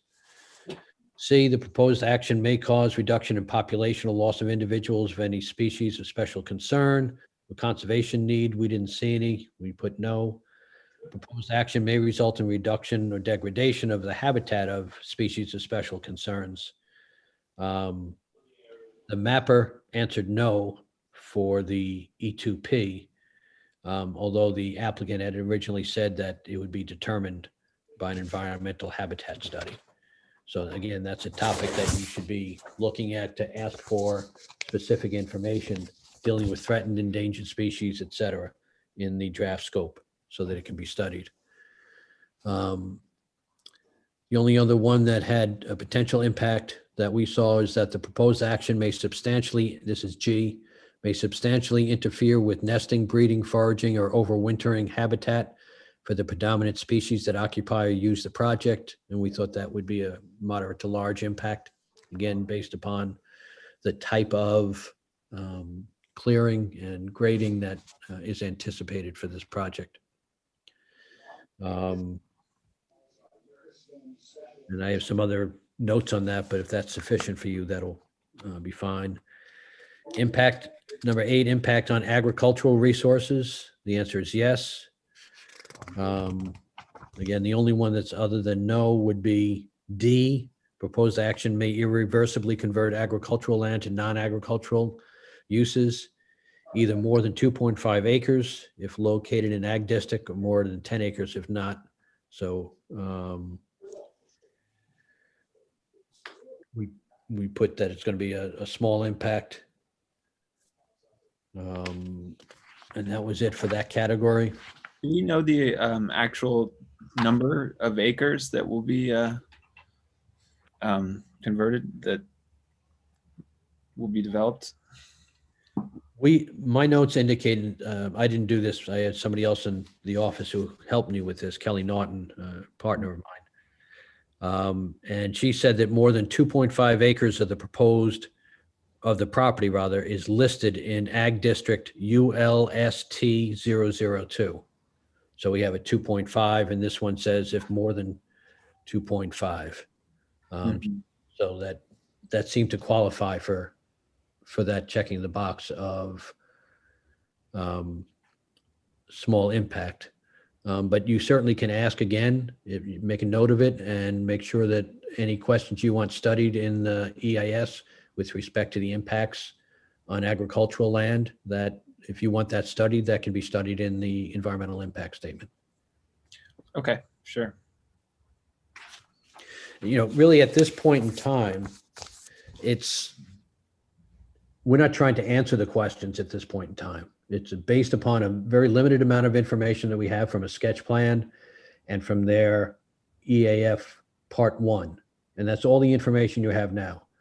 So this is really at the beginning of the information gathering. And again, the standard is going to be low of requiring a positive declaration is whether or not there's at least one potentially significant adverse environmental impact. So there may be more as the draft scope gets put together and you receive the DEIS. That's when you first have some real data based upon what you've demanded. But right now we're really just into what information do we want so that we can look at this and take the hard look. The next one is impact on aesthetic resources. And we put yes. And several of these we thought were moderate to large. And many times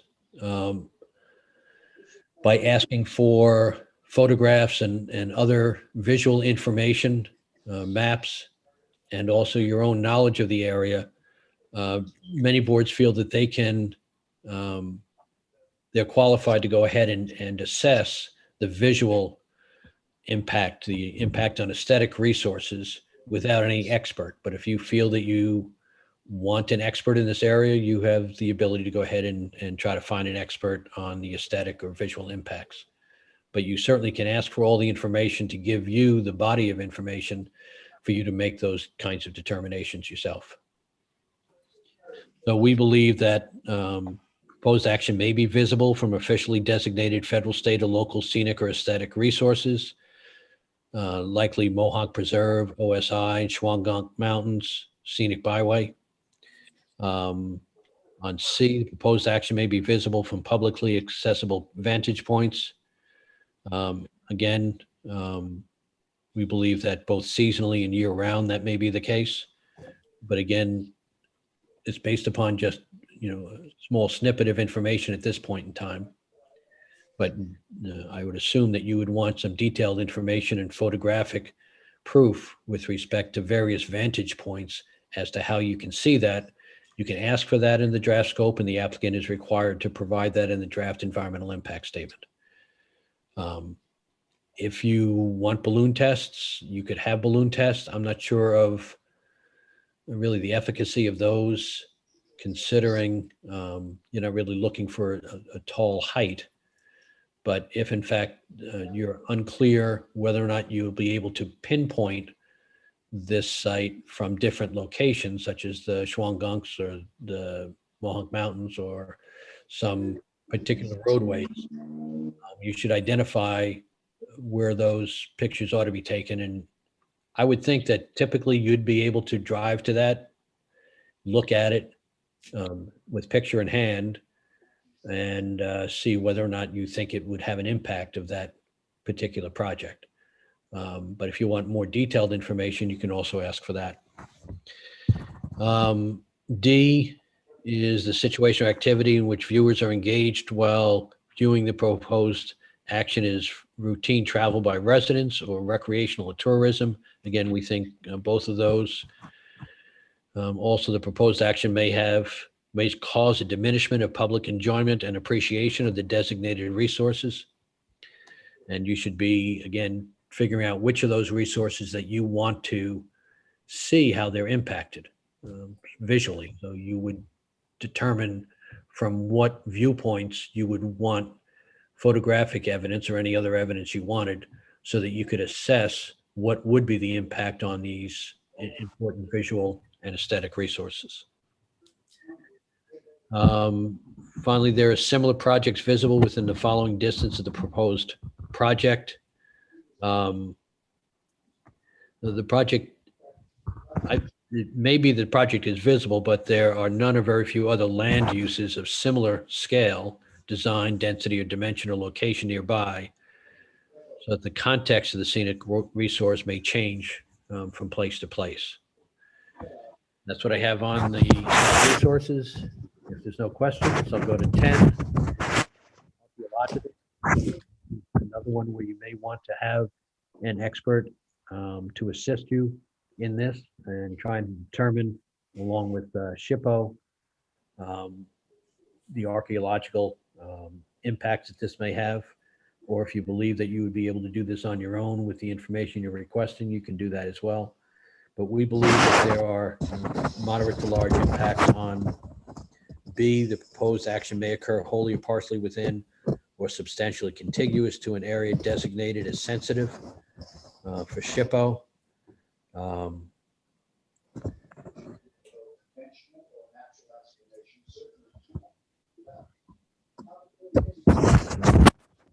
For the one on that, also under E, we believe that these are, the ones noted are moderate to large. So that's an area that I think you need to be asking more information about, is the archaeological impacts. Impact on open space and recreation. We believe, it says that the question is, proposed action may result in a loss of recreational opportunities or reduction of open space resource as designated in any adopted municipal open space plan. This particular property is not designated in any open space plan. It's private property. And so we answer the question, no, that's not going to have any impact on public open space and recreation as far as utilizing that property. No on impact on critical environmental areas. We do not have any in the village. The next is impact on transportation. We said yes, it may result in a change to existing transportation systems. I think traffic is obviously an important and obvious impact of this project, given the number of units and number of proposed cars. And I'm sure that you will be trying to obtain the services of a traffic engineer to assist you in putting what you need to in the draft scope, such as identifying specific intersections and other things that will help you know the impact of this particular project. The moderate to large box was for the proposed action may result in the construction of paved parking area for 500 or more vehicles. And there was a small impact on the proposed action may alter the present pattern of movement in people or goods. 14, impact on energy, yes. We believe that it may be moderate to large because it may require a new or an upgrade of existing substation, given the density of use in that particular area. That may or may not prove to be the case, but based upon the information available now. Proposed action will require the creation or extension of an energy transmission or supply system to serve more than 50 single or two-family residences, or to serve as commercial industrial use. And obviously, it's more than 50 residences, so it's moderate to large. Proposed action may utilize more than 2,500 megahertz per year of electricity. That I'm not sure. I have it down as moderate to large. I'm not quite sure whether or not this facility will actually utilize that much, but you can ask about that information so that you will know the impact of it. You can ask about it in the draft scope for it to be studied. The proposed action may involve heating or cooling of more than 100,000 square feet of building area when completed. Put no impact because that's really talking about non-residential uses. 15 is impact on noise, odor, and light. Said yes, but the only moderate to large would be the proposed action may result in lighting, creating sky glow brighter than existing area conditions. Given the fact that this is a virgin area, certainly there's going to be brighter sky glow from that, given the density that's involved. And so we put down moderate to large. 16 is impact on human health. We thought that there were none. Consistency with community plans. The proposed action is not consistent with adopted land use plans, and the answer is yes, certainly at the time frame, because it's not consistent with the town zoning. It may well be consistent with new zoning that they're asking, but that new zoning has not been passed yet. We have moderate to large impact on A, the proposed actions land use components may be different from or in sharp contrast to surrounding land use patterns. And proposed action is inconsistent with local land use plans or zoning regulations. Those are the ones that are existing. Proposed action may cause a change in density of development that is not supported by existing infrastructure or is distant from existing infrastructure. That in part would be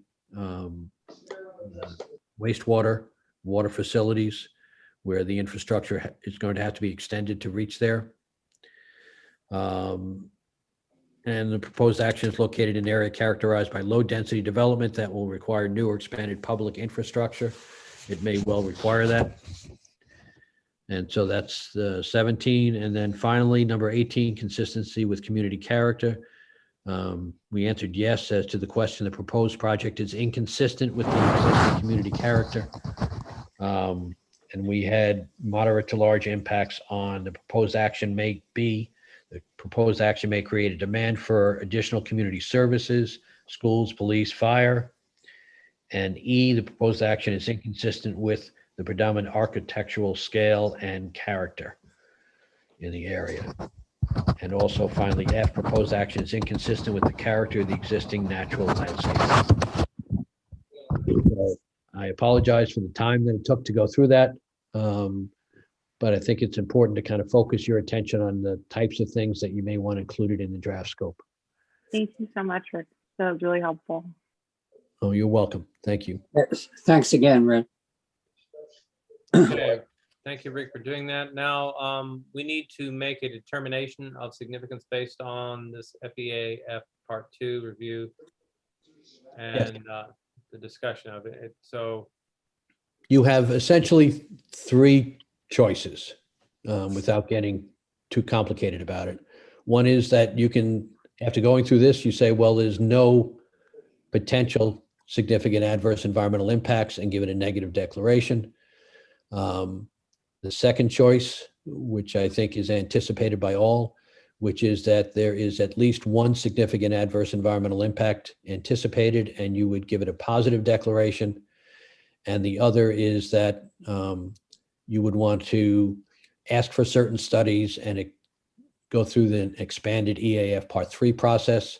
I caution against that on this particular application. Some applications I think it's apt, but I think that it would be clumsy to use that process for this application because of so many moving parts. And this gives a nice structure to your environmental review. So my recommendation to you is that it would be a positive declaration. any discussion from any members of the board regarding whether it is a negative declaration because of no adverse impact or a positive declaration? I feel strongly that this would be a project of this magnitude, I think warrants a positive declaration. Between, SHPO concerns and changes to the community and traffic and just overall community services, I think it would be sloppy for us to not declare it a positive. Okay. Dennis, your thoughts? Yeah, I agree to go with the positive declaration. It'll give us plenty of areas to review. As Rick said, to go with the EAF, it would be clumsy, and it's certainly not a negative. So I'm all for going with the positive declaration. Zach?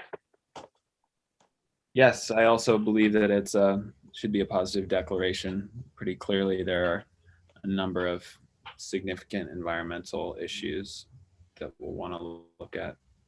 Okay. Rachel?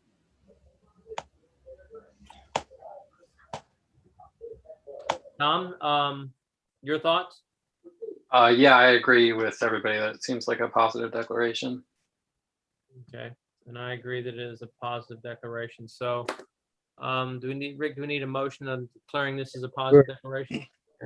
For record keeping purposes, I think it's most appropriate to have a motion. Okay, so I would like to propose a motion that we give the FEAF Part 2, that we give a positive declaration. No motion. Second. All in favor? Aye. Aye. Okay, so we have Aye. made a determination of significance and have given it a positive declaration.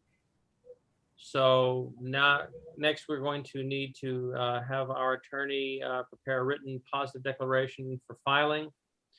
Mr. Moriello, we need to have you folks get started on a scoping document, please.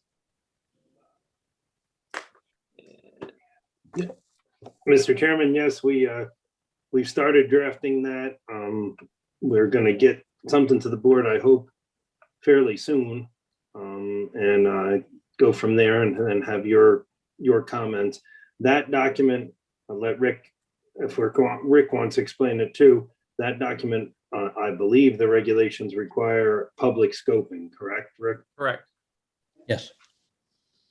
So we will want to, we'll have 60 days, then once you get it to us, to have a public scoping meeting and to come to a conclusion on it by virtue of our own study. And that's something we're going to be discussing here in just a few moments. So as soon as we have the document back for you, we will set up the public scoping session.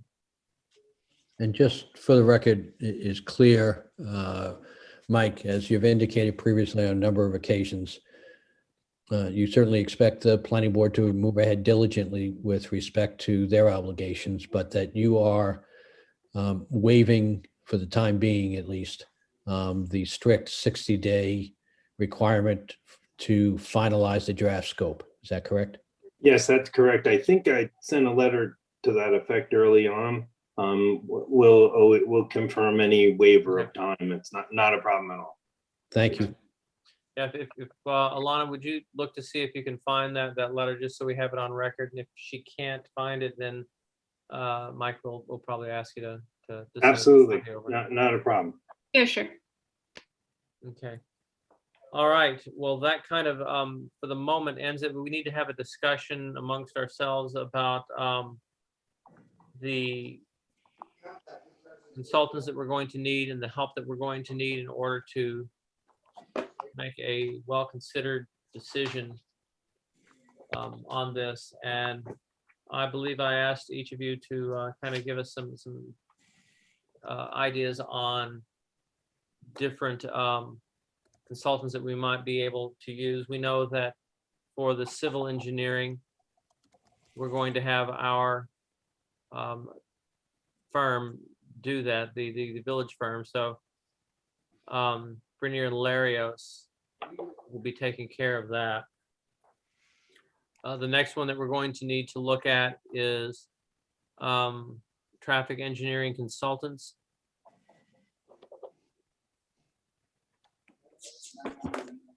And did we have any traffic engineering consultants on that? Let's see.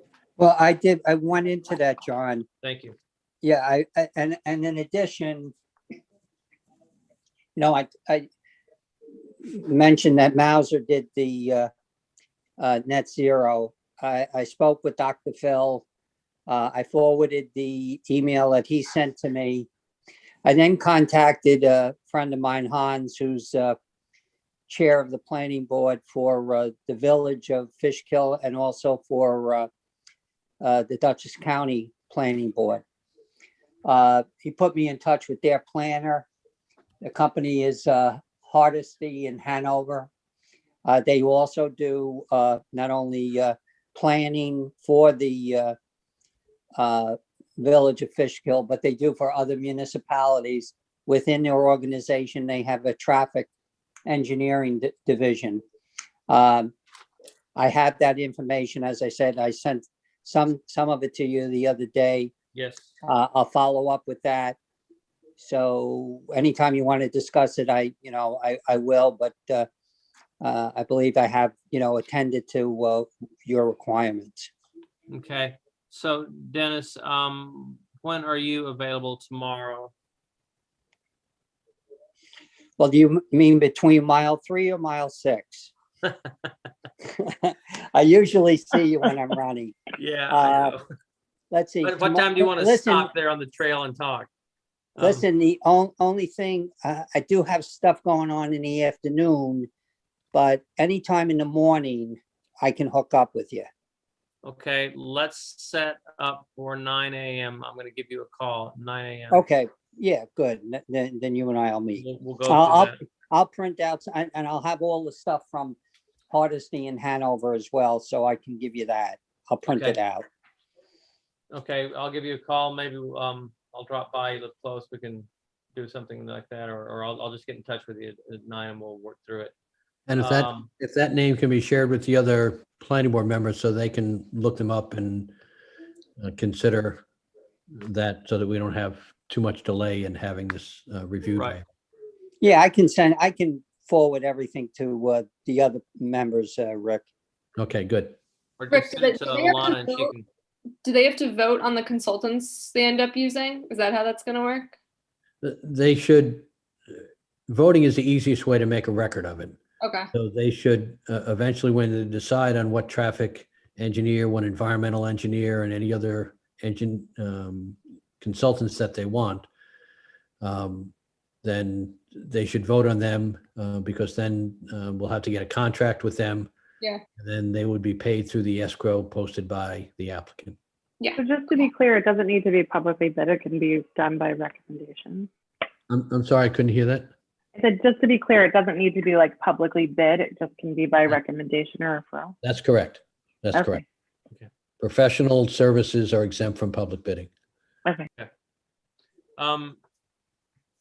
Zach, you have some information for me. Is that correct?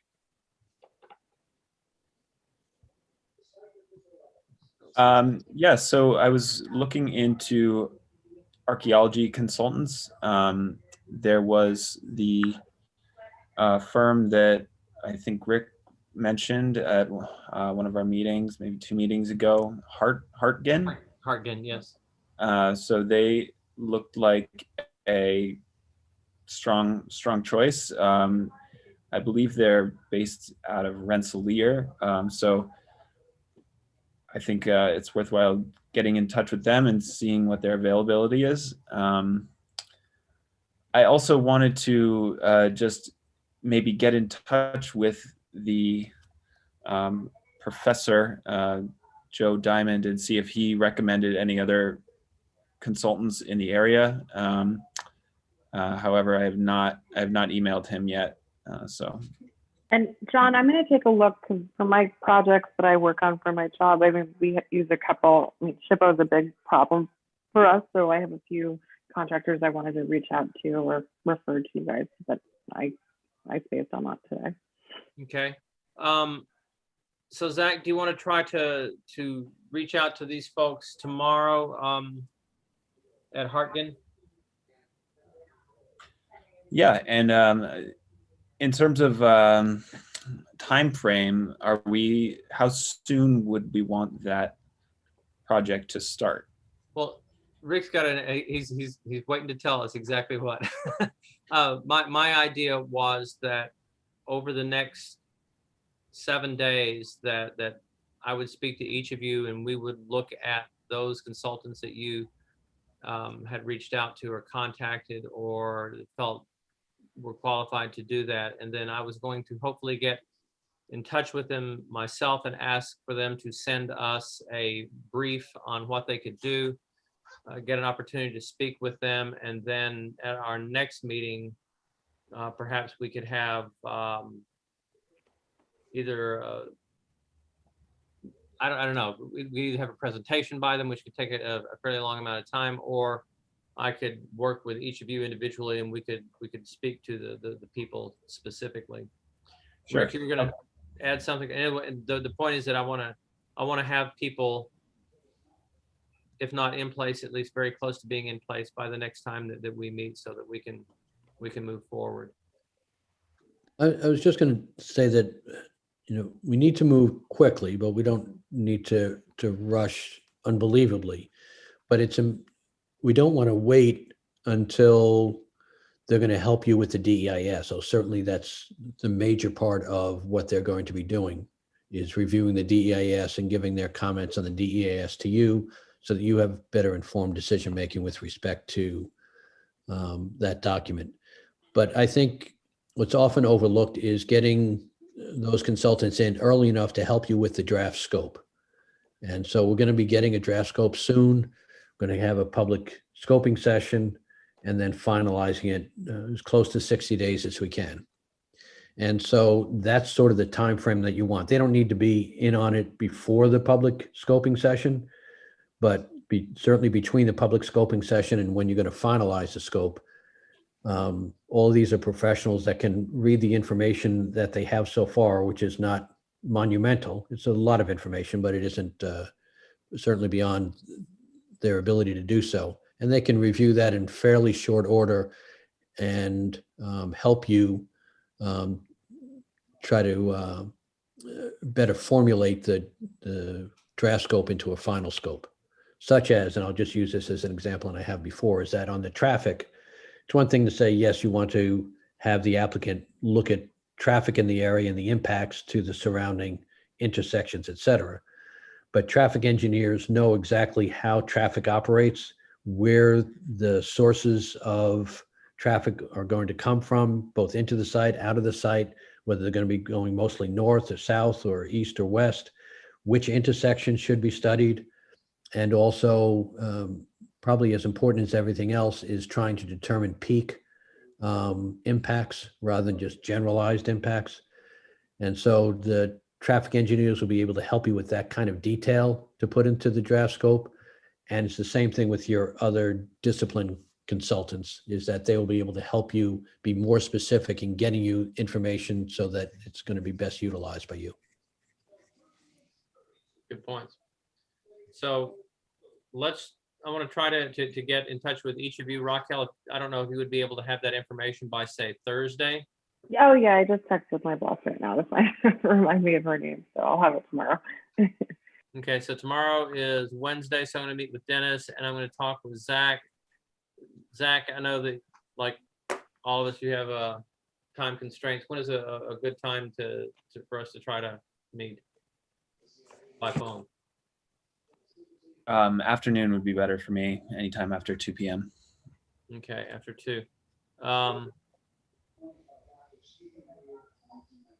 What I'm gonna get, send me by email your telephone number, and that way I'll reach out to you after 2 tomorrow. So I'll have Dennis at 9, speak to Zach tomorrow at 2.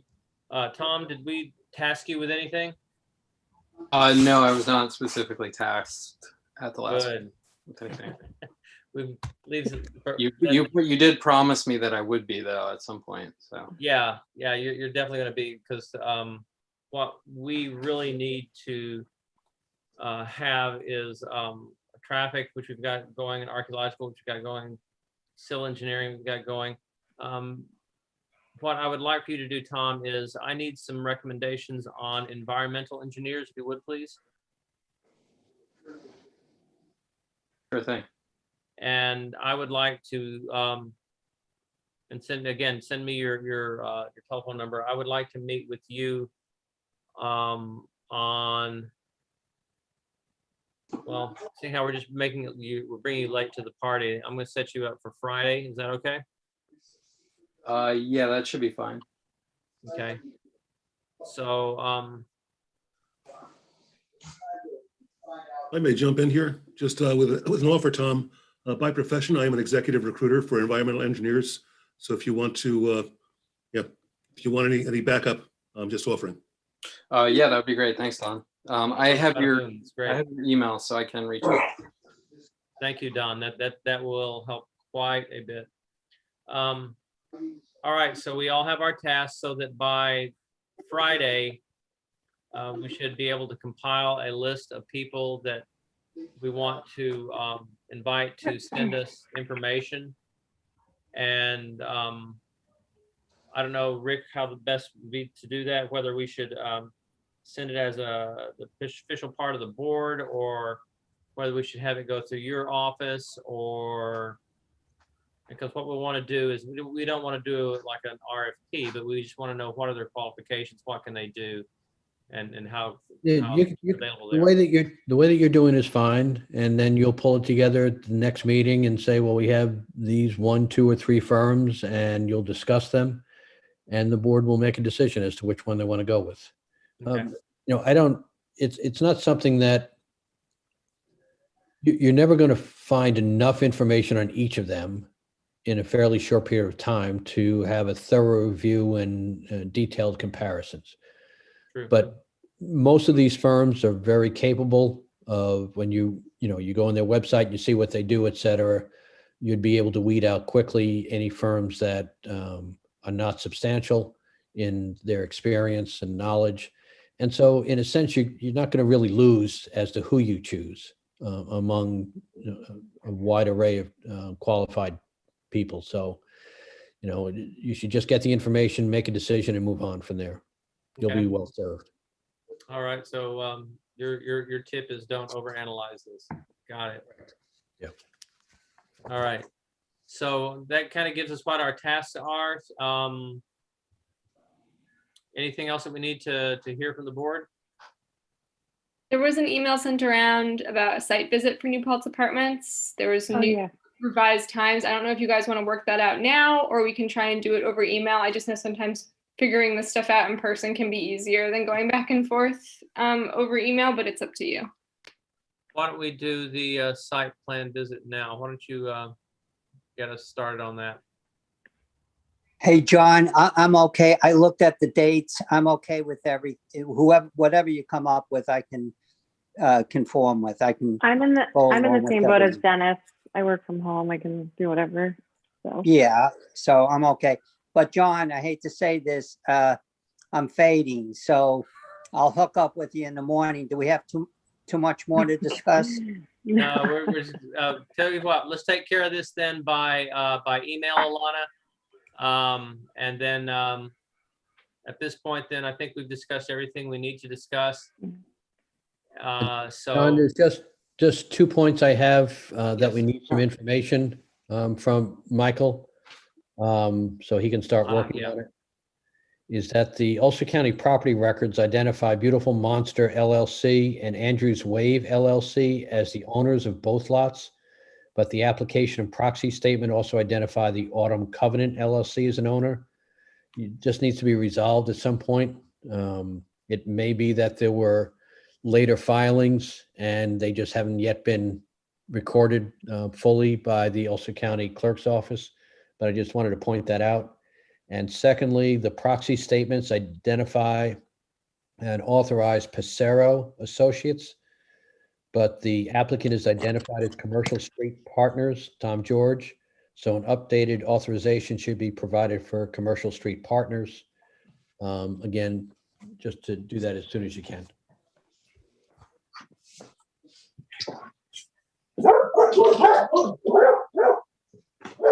We will, Rick, we'll do that. That's not a problem. And just to ask the board while we do have you here, I was thinking, unless you let me know if you think this is right, I was thinking that for the site visit, a couple of hours. Does that sound about right to everybody? Yeah, that sounds good. Yeah. I mean, we can make as much time as you want, but I don't think it'll be longer than. Yeah, that sounds like plenty of time. Okay. all right, so we will reach out to each of you guys tomorrow and get you to select a day, send it back to us, and then we'll set the date for the site visit. And thank you very much, Mike. I appreciate your efforts here. Thank you, everybody, for all that you've done. So tonight, what we finally need is a motion to adjourn. So motion. Second. And a second? Yes, Zach seconded. All in favor? Aye. Thanks a lot, everyone. Thank you. Have a great night, everybody. Bye-bye. Thank you. Tom, be sure and send me your telephone number. Yeah, I will. Okay. Good night. Night.